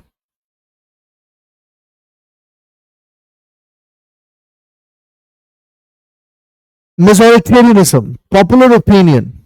So sometimes it overrides constitutional values, threatening minority rights. Popular opinion, when people want government, people want judiciary to take certain actions. Again, it's a threat to constitutional morality, because judiciary should not be taking any decision, or legislature should not be passing any laws on the basis of popular opinion. The popular opinion may not be always correct, and it may affect the rights of minority as well. So it is not that popular opinion is always correct. Then corruption and ethical erosion. It again, corruption, it weakens governance. So governance is neither accountable nor transparent. Integrity cannot be followed, and further it weakens governance, and hence good governance cannot be ensured. So corruption and ethical erosion. So that is why Second Administrative Reform Commission talked about infusion of ethics into politics. Second Administrative Reform Commission, it said that there should be more broad-based recruitment to civil services. And so corruption and ethical erosion, it weakens governance and it affects good governance. Now, what should be the way forward? There should be ethical leadership, that fosters accountability, public service commitment among leaders and officials. यहाँ पर second administrative reform commission का आप recommendations add कर सकते हैं. सो I am adding, just अगले slide में मैं उसको ऐड कर दूंगा. And you got to promote. So we need to encourage ethical leadership in this regard. Then we need to promote civic education so that people would be aware about their own rights, people would be aware about constitutional values. We got to strengthen institutions so that institutions would be working as per the values and principles of constitution. Then we need to adapt to new changes, for example, technology, legal framework upgradation, globalization, environmental concerns, etc. And there should be enhanced access to justice. So we got to expand legal aid. We need to reduce case backlog, simplifying procedure to protect marginalized communities. So what needs to be done? So these are the way forward. अब इस पूरे way forward को अगर आप चाहें तो कुछ नहीं करना है. वे फॉरवर्ड लिखते समय ये एक बॉक्स आपने बनाया, बॉक्स में वे फॉरवर्ड लिखा, 5-7 पॉइंट वहां पे अच्छे तरीके से लिख दीजिए, वो दिखने में अच्छा भी लगेगा. So second administrative reform commission, second ARC, the recommendation is worth mentioning. Recommendations can also be added in this regard. 1, reinfusion of ethics into politics, of ethics into politics. Then people should also be, तो वहीं पर जहां आपने ये point लिखा, so you can mention about the recommendation of second ARC, that second ARC talks about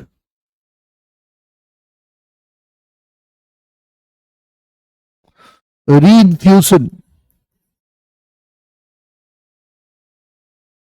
of ethics into politics. People should also be made aware about constitutional rights, constitutional values. The legal aid should be provided to vulnerable section of population. We got to reduce the case backlog, and we also need to simplify the procedure to protect marginalized communities. So that's about the constitutional morality. Now, impeachment of judges. Impeachment of judges एक बड़ा interesting topic है, क्योंकि अभी ये news में था. तो ये न्यूज में क्यों था? because Rajya Sabha has started a motion to remove Justice Shekhar Kumar Yadav from Allahabad High Court. This is due to his alleged controversial remarks. Now, क्या प्रोसीजर है? अब इसी को आपको समझना होगा कि अगर मान लिया किसी जज के अगेंस्ट इंपीचमेंट प्रोसीडिंग स्टार्ट हुआ है, रिमूवल प्रोसीडिंग, बेसिकली इंपीचमेंट कहना इसको गलत होगा.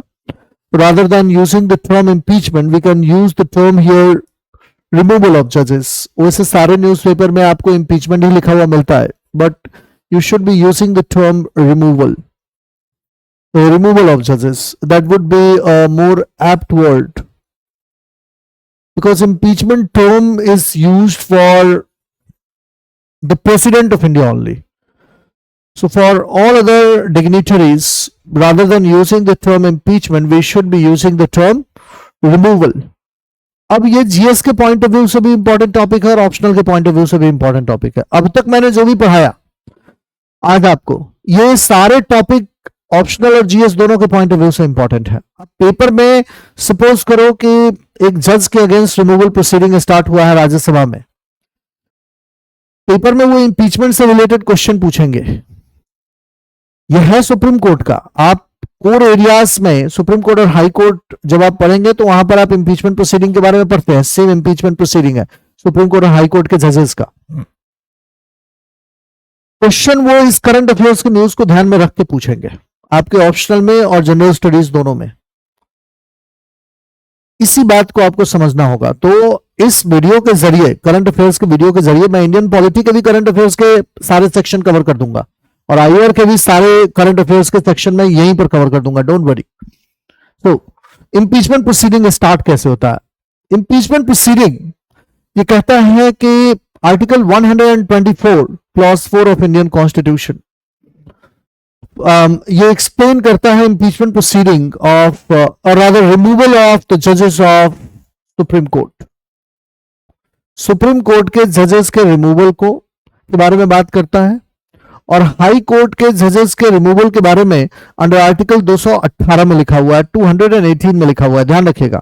Article 124 clause 2 it talks about removal of supreme Court जजेस. Article 218 it talks about removal of high Court जजेस. लेकिन दोनों के रिमूवल का सेम प्रोसेस होता है, सुप्रीम कोर्ट और हाई कोर्ट के जजेस का.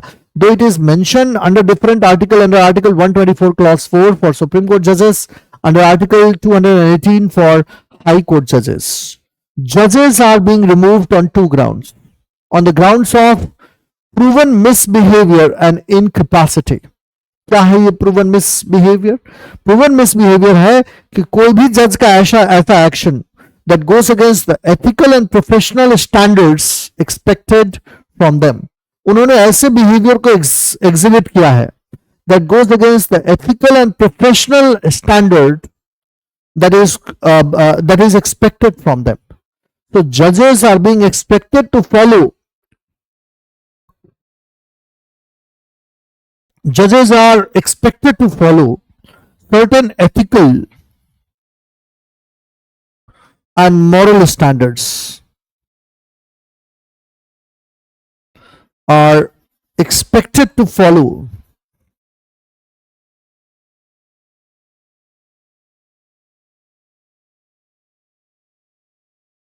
ethical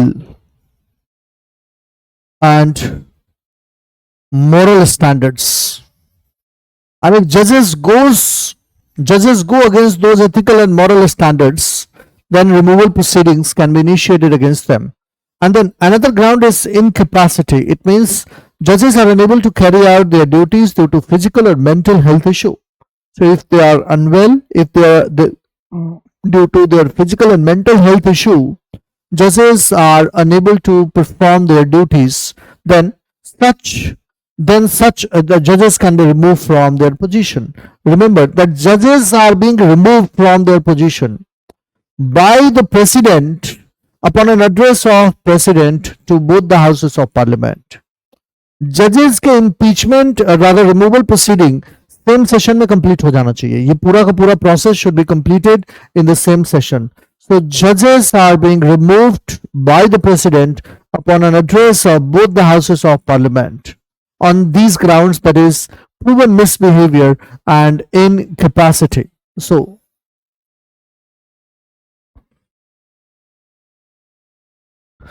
the President of India, upon an address of both the Houses of Parliament, shall declare the removal of judges on these grounds. The President,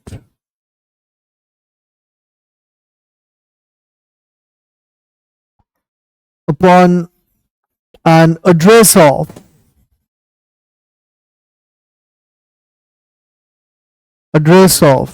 both the houses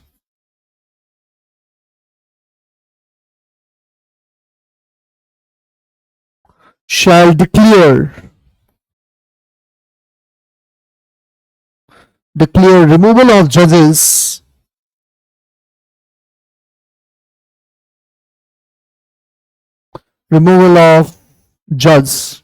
of Supreme Court or High Courts on the grounds of incapacity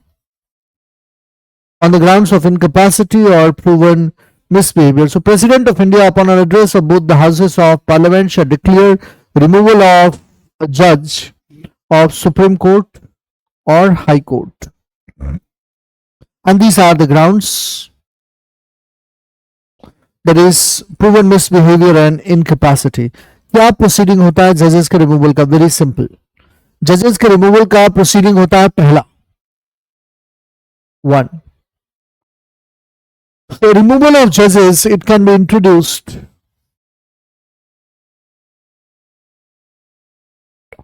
removal of judges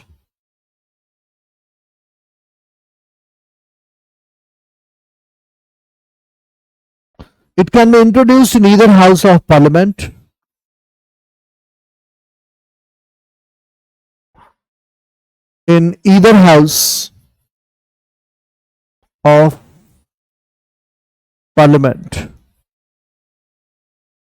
अगर लोकसभा में introduce होना है, so it needs the support of 100 members. Rajya Sabha में introduce होना है, it needs the support of 50 members. मतलब किसी भी हाउस में इंट्रोड्यूस हो सकता है.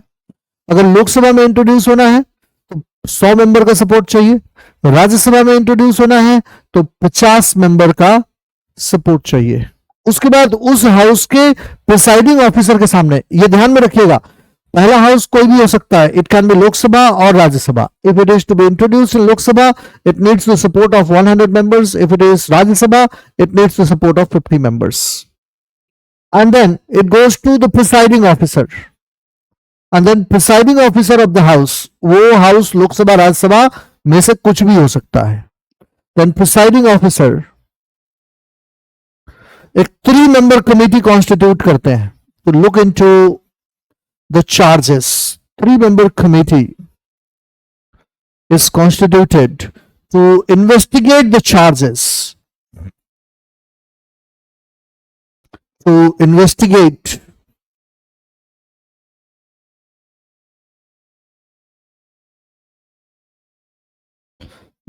charges, चार्जेस को इन्वेस्टिगेट करने के लिए you got to have a 3 member committee. 3 member committee में 3 मेंबर होंगे. 1 chief justice of supreme court, chief justice of India और सुप्रीम कोर्ट जज. 2nd chief justice of high court.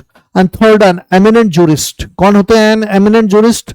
N eminent jurist is the one who is having very special knowledge of law. ये 3 member committee will investigate into the charges that have been levelled against the जज, और फिर वो अपने report को उस house में, पहले हाउस में प्रेजेंट करेंगे. Are you getting my point? पहले हाउस में. तो मैंने यहां पर मेंशन किया है कि लोकसभा में अगर इंट्रोड्यूस होना है 100 मेंबर का सपोर्ट चाहिए, राज्यसभा में इंट्रोड्यूस होना है 50 मेंबर का सपोर्ट चाहिए. उस पहले हाउस के प्रिसाइडिंग ऑफिसर उसके बाद 3 मेंबर कमेटी कॉन्स्टिट्यूट करेंगे. वो 3 मेंबर कमेटी में चीफ जस्टिस ऑफ इंडिया होंगे या सुप्रीम कोर्ट के जज होंगे, दूसरा chief justice of high court जज होंगे और एक एमिनेंट जूरिस्ट होंगे. ये कमेटी इन्वेस्टिगेट करेगी अपने चार्जेस को जो जजेस के अगेंस्ट लगाए गए हैं और सबमिट करेगी अपने ऑब्जर्वेशन को स्पीकर और चेयरमैन ऑफ राज्यसभा, मतलब दोनों ही हाउसेस में से किसी के भी प्रिसाइडिंग ऑफिसर को. उसके बाद स्पीकर और प्रिसाइडिंग ऑफिसर उस रिपोर्ट को हाउस के सामने प्रेजेंट करेंगे. ये ध्यान में रखिएगा, if the committee finds a जज as guilty, then it depends upon the discretionary powers of the house whether the case can further be taken up against the judges for removal or not. लेकिन अगर committee जजेस को innocent मानती है तो फिर proceeding can not be further taken up. ये interesting point है. It is, remember, if committee, if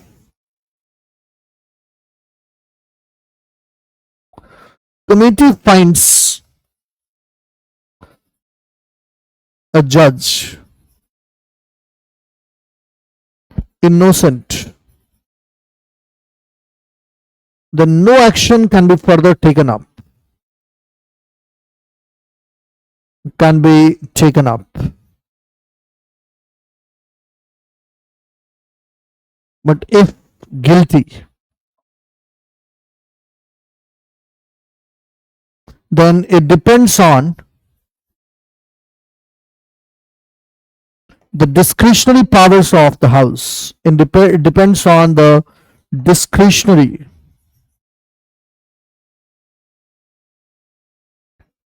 powers of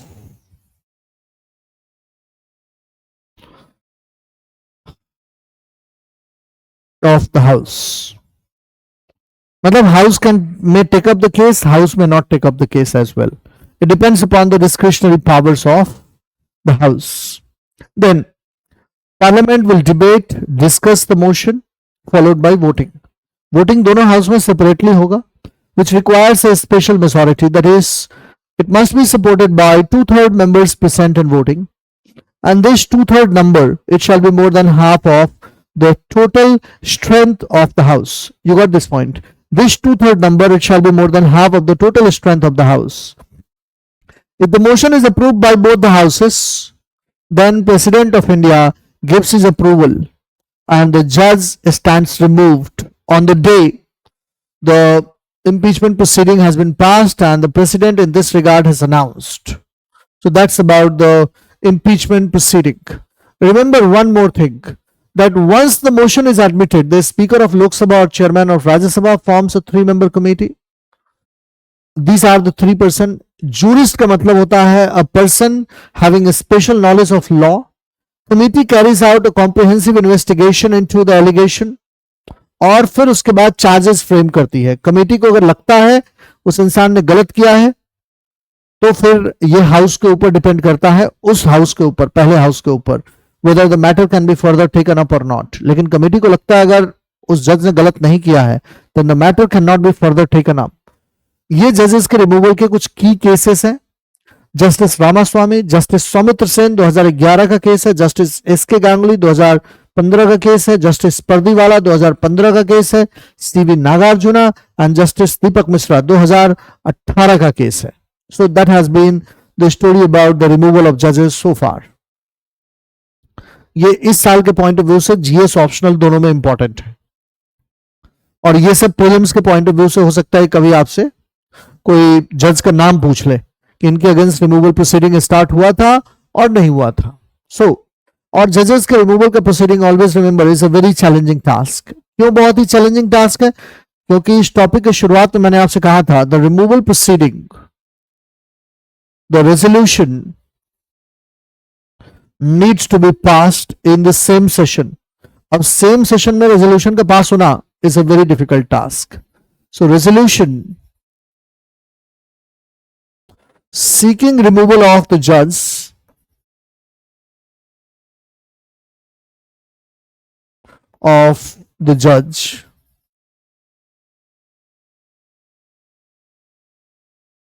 needs to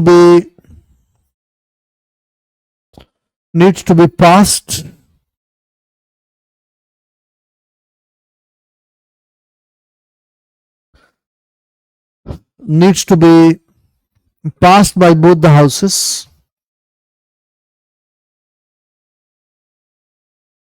in same session.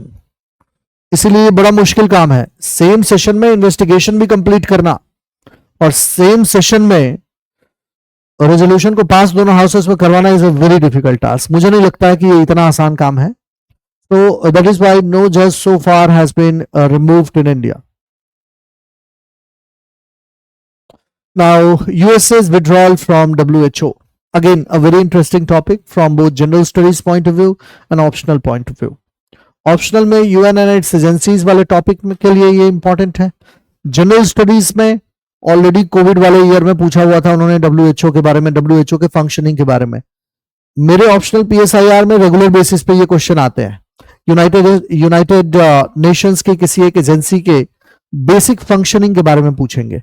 तो यूएस का विड्रॉल फ्रॉम डब्ल्यूएचओ तो बड़ी इंटरेस्टिंग सी बात है, क्योंकि United States of America Trump administration ने शुरू से ये एलिगेशन लगाया है अगेंस्ट डब्ल्यूएचओ. ट्रंप ने last time when he was president he called corona virus as China virus. And Trump believed that WHO is completely being dominated by China despite getting hundreds of millions of dollars of funding from United States of America. Trump का ऐसा कहना है that WHO had hidden certain facts about coronavirus. First, poor handling, जो key reason रहा है Trump के withdrawal का. Poor handling of COVID-19. He said that WHO reacted too slowly to the pandemic and did not hold China responsible. So that is one of the reasons.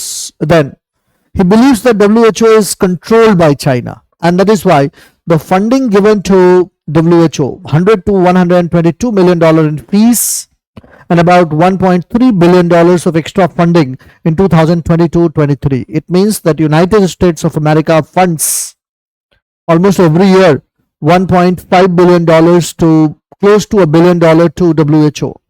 So any such withdrawal is likely to affect the functioning of WHO to a great extent.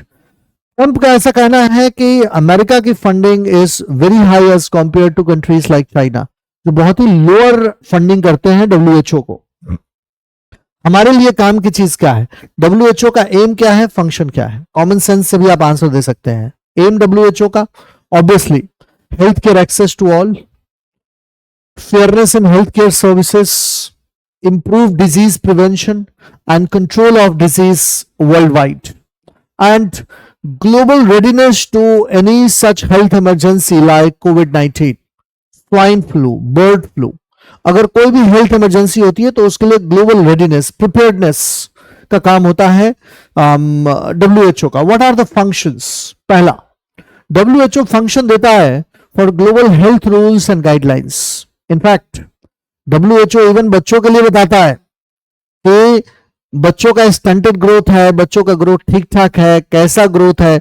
अगर आप किसी doctor के पास जाएंगे तो doctor आपको पूरा वो detail में बताएगा. So WHO it provides global health rules and guidelines. Then it tracks new health threats and coordinate responses, support countries with teaching and training and promotes health research and guide policy making. जो centre for disease control of United States of America है उसके साथ मिल करके WHO research करता है और किसी भी पेंडेमिक जैसे सिचुएशन से बचने के लिए रेडीनेस प्रिपेयर करता है. सो WHO में there is a world health assembly, जो WHO की सुप्रीम डिसीजन मेकिंग बॉडी होती है, रेगुलर बेसिस पर एनुअली मिलती है by including all member states. जितने भी मेंबर कंट्रीज हैं उनके मेंबर्स एनुअली मिलते हैं. ये सुप्रीम बॉडी है वर्ल्ड हेल्थ असेंबली. इसमें एक एग्जीक्यूटिव बोर्ड होता है that is responsible for taking all the major decisions. ये साल भर में within a year twice it meets twice. And there is also WHO director general who is the head of WHO. 5 साल के लिए चुने जाते हैं डायरेक्टर जनरल ऑफ WHO. और इनका एक सेक्रेटेरिएट होता है, एडमिनिस्ट्रेटिव बॉडी होता है that consist of experts, that consist of professionals.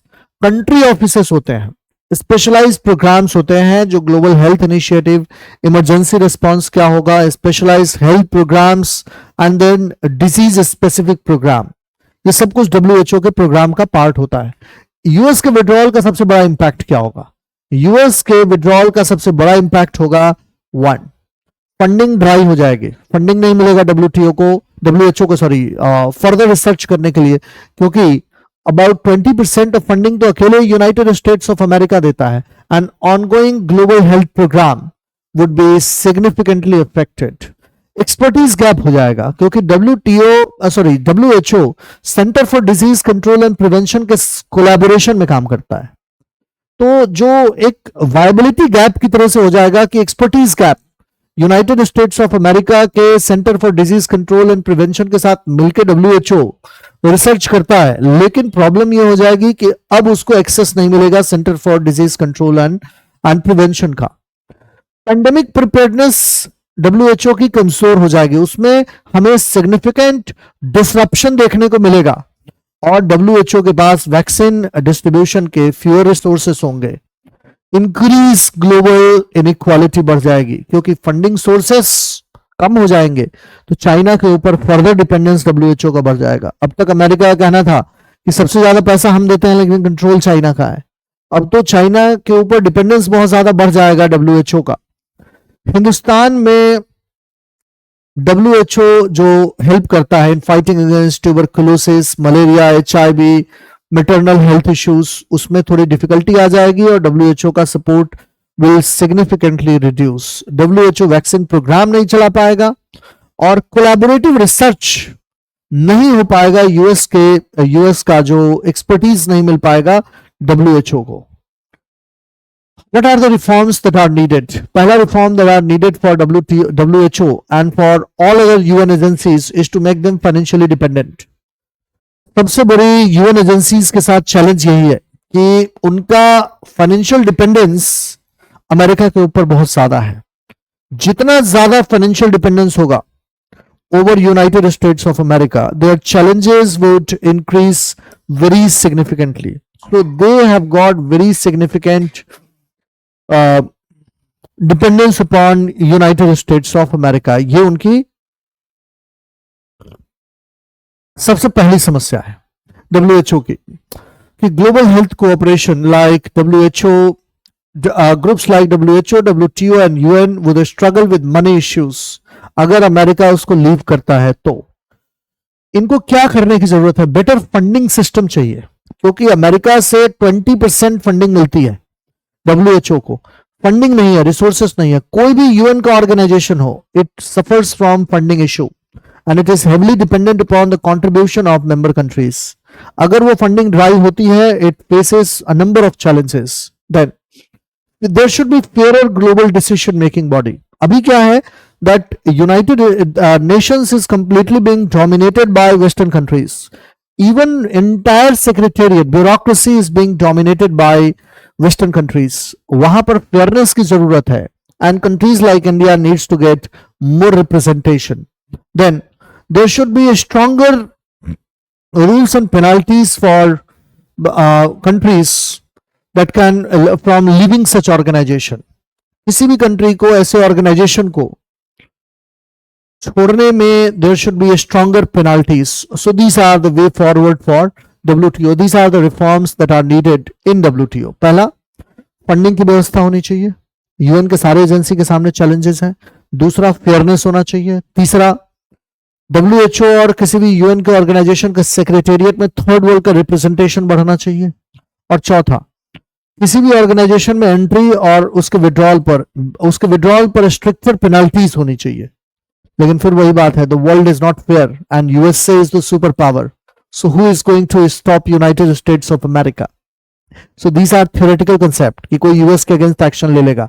I don't think that anyone would dare to take any action against America.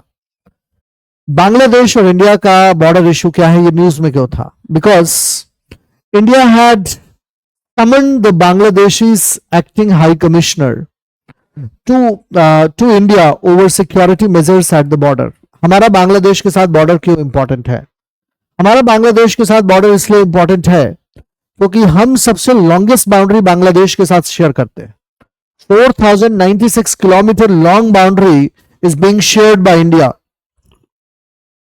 4096 kilometre लंबी बाउंड्री हम बांग्लादेश के साथ शेयर करते हैं।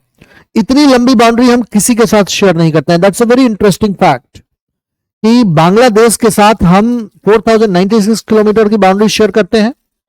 उसके बाद सेकंड पोजीशन पर हम चाइना के साथ बाउंड्री शेयर करते हैं। रिमेंबर दिस फैक्ट, चाइना के साथ हम 3488 किलोमीटर लॉन्ग बाउंड्री शेयर करते हैं। एंड थर्ड पोजीशन पर हम पाकिस्तान के साथ बाउंड्री शेयर करते हैं। 3336 किलोमीटर लॉन्ग बाउंड्री हम पाकिस्तान के साथ शेयर करते हैं। ये तीन याद रखिएगा, कई बार हो सकता है कि वो ऑर्डरिंग में, हालांकि पीएसआईआर ऑप्शनल का तो ये क्वेश्चन नहीं बनता है, लेकिन ये प्रीलिम्स का क्वेश्चन हो सकता है। सबसे लंबी बाउंड्री हम शेयर करते हैं बांग्लादेश के साथ 4096 किलोमीटर। सेकंड बाउंड्री हम शेयर करते हैं चाइना के साथ 3488 किलोमीटर लॉन्ग, रफली 3500 किलोमीटर। थर्ड बाउंड्री हम शेयर करते हैं पाकिस्तान के साथ 3336 किलोमीटर, जिसमें international border, Radcliffe line, line of control सब इंक्लूडेड है। तो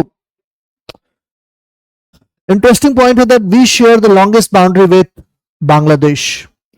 बांग्लादेश की boundary it passes through West Bengal, Assam. ध्यान में रखना आपके लिए इसलिए आसान होगा कि हमेशा न्यूज में रहता है। तीन स्टेट आप आसानी से याद कर सकते हैं। पहला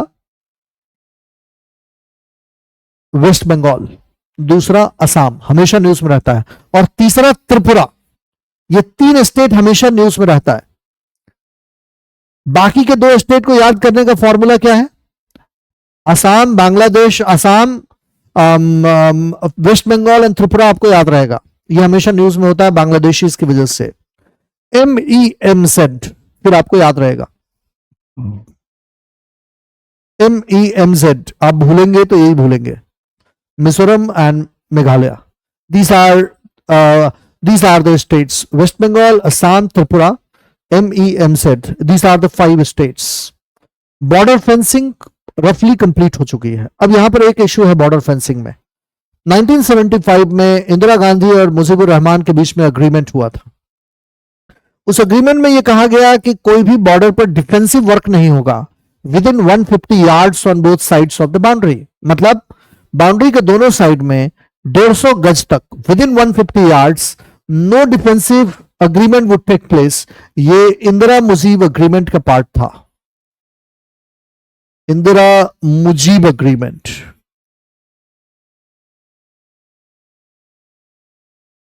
अग्रीमेंट 1975, कोई डिफेंसिव वर्क नहीं होगा विद इन 150 यार्ड्स। हिंदुस्तान कहता है कि जो हम बार्ब्ड वायर लगा रहे हैं, जो फेंसिंग हो रही है वायर की, हिंदुस्तान उसको डिफेंसिव वर्क में काउंट नहीं करता है। हिंदुस्तान का कहना है कि defensive work means concrete structure, so it can not be termed into the defensive work. There is impact on border communities. There is also use of surveillance technology. अब Hindustan CCTV camera deploy करता है, electronic manufacturing, electronic monitoring mechanism वहां पे deploy करता है, जिसको Bangladesh recent करता है। एंड फेंसिंग क्राउडेड एरियाज में बहुत डिफिकल्ट है। अब यहां पर आपको थोड़ी हिस्ट्री समझनी होगी। हिस्ट्री क्या है?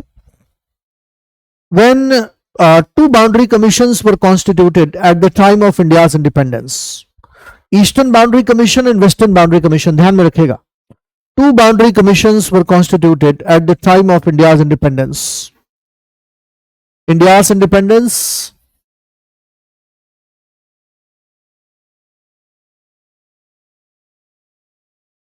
two boundary commission,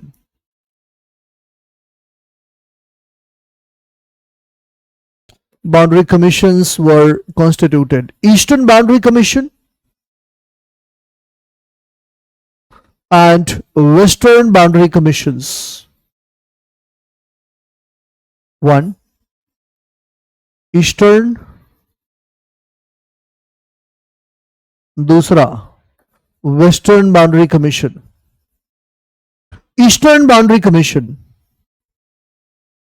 and Western Boundary Commission. Both boundary commission, eastern boundary commission को बंगाल बाउंड्री कमीशन भी कहते हैं, and both boundary commission were headed by sir Radcliffe. Sir Radcliffe ने कहा कि जो बंगाल बाउंड्री कमीशन का कहना था that it is porous and artificial, it is too porous nature है इसका, पोरस एंड आर्टिफिशियल नेचर।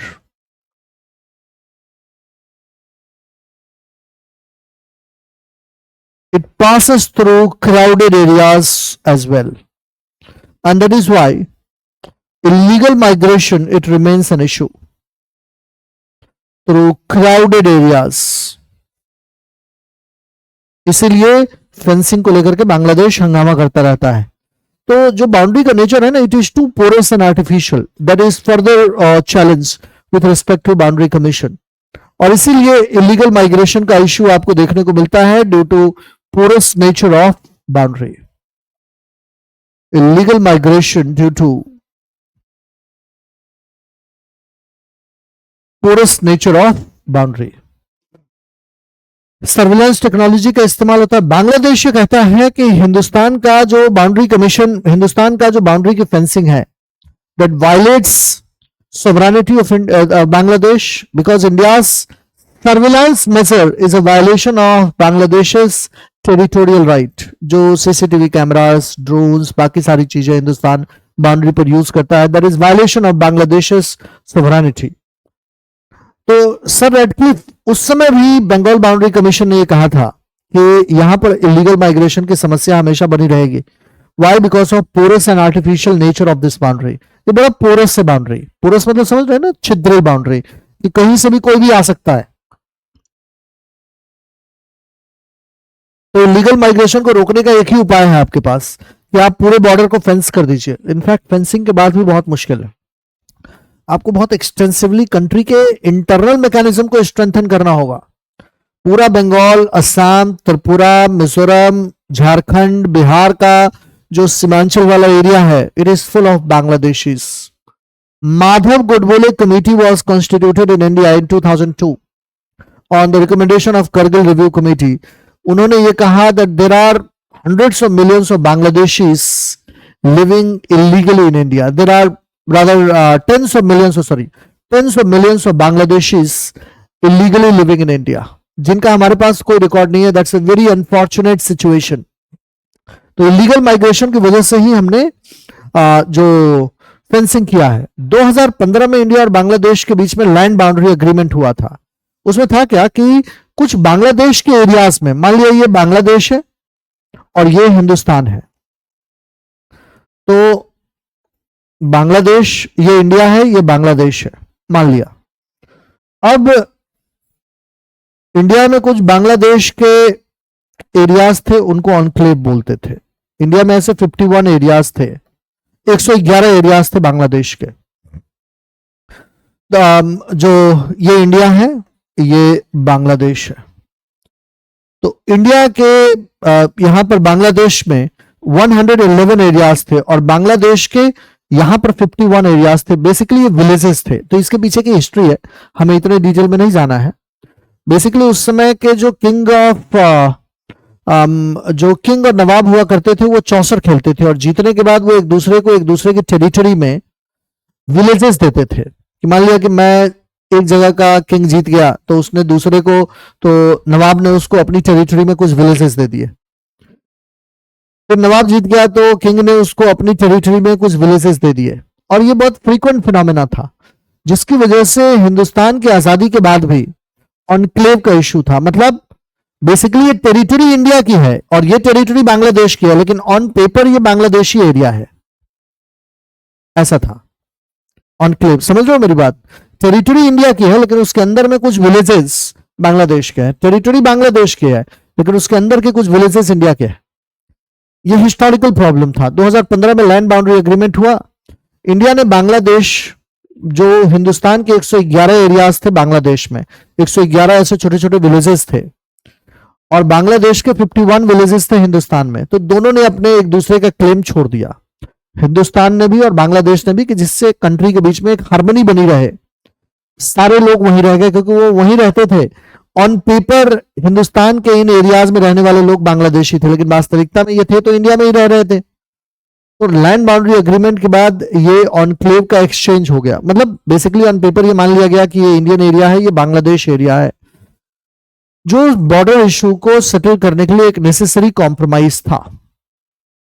तो इस लगातार इंडिया और बांग्लादेश के बीच में फेंसिंग और बॉर्डर को लेकर के इशू उठता रहता है. बांग्लादेश और इंडिया के बीच में ट्रेड 2024 का कैसा है? किस किस एरिया में ट्रेड होता है?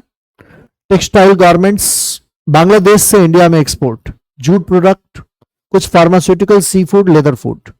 Bangladesh's import from India, machinery and equipment, raw material, petroleum product, food product, pharmaceuticals, etc.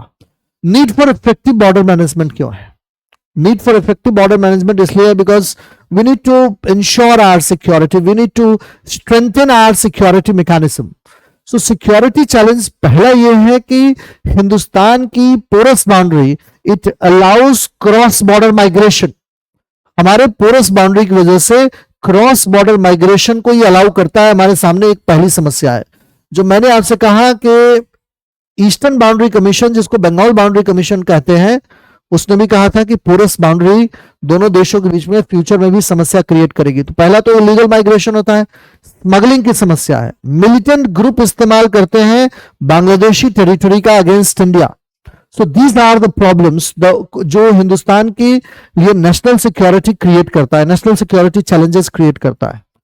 Illegal migration की वजह से there is demographic shift in bordering areas, specially in west Bengal, then Assam, then Tripura, also in Jharkhand. There has been demographic shift in these areas जहां बांग्लादेशी आकर के रह रहे हैं.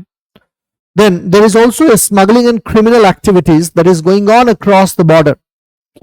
और geographical and environmental challenges हैं, and we need technological surveillance for effective border control. जैसे radar system use होना चाहिए, drones का इस्तेमाल होना चाहिए, sensor का इस्तेमाल होना चाहिए, high tech fencing का इस्तेमाल होना चाहिए. So that's all about the effective, that's all about India and Bangladesh border agreement. Answer में अगर आप ये 5-6 पॉइंट लिखेंगे आपका काम हो जाएगा.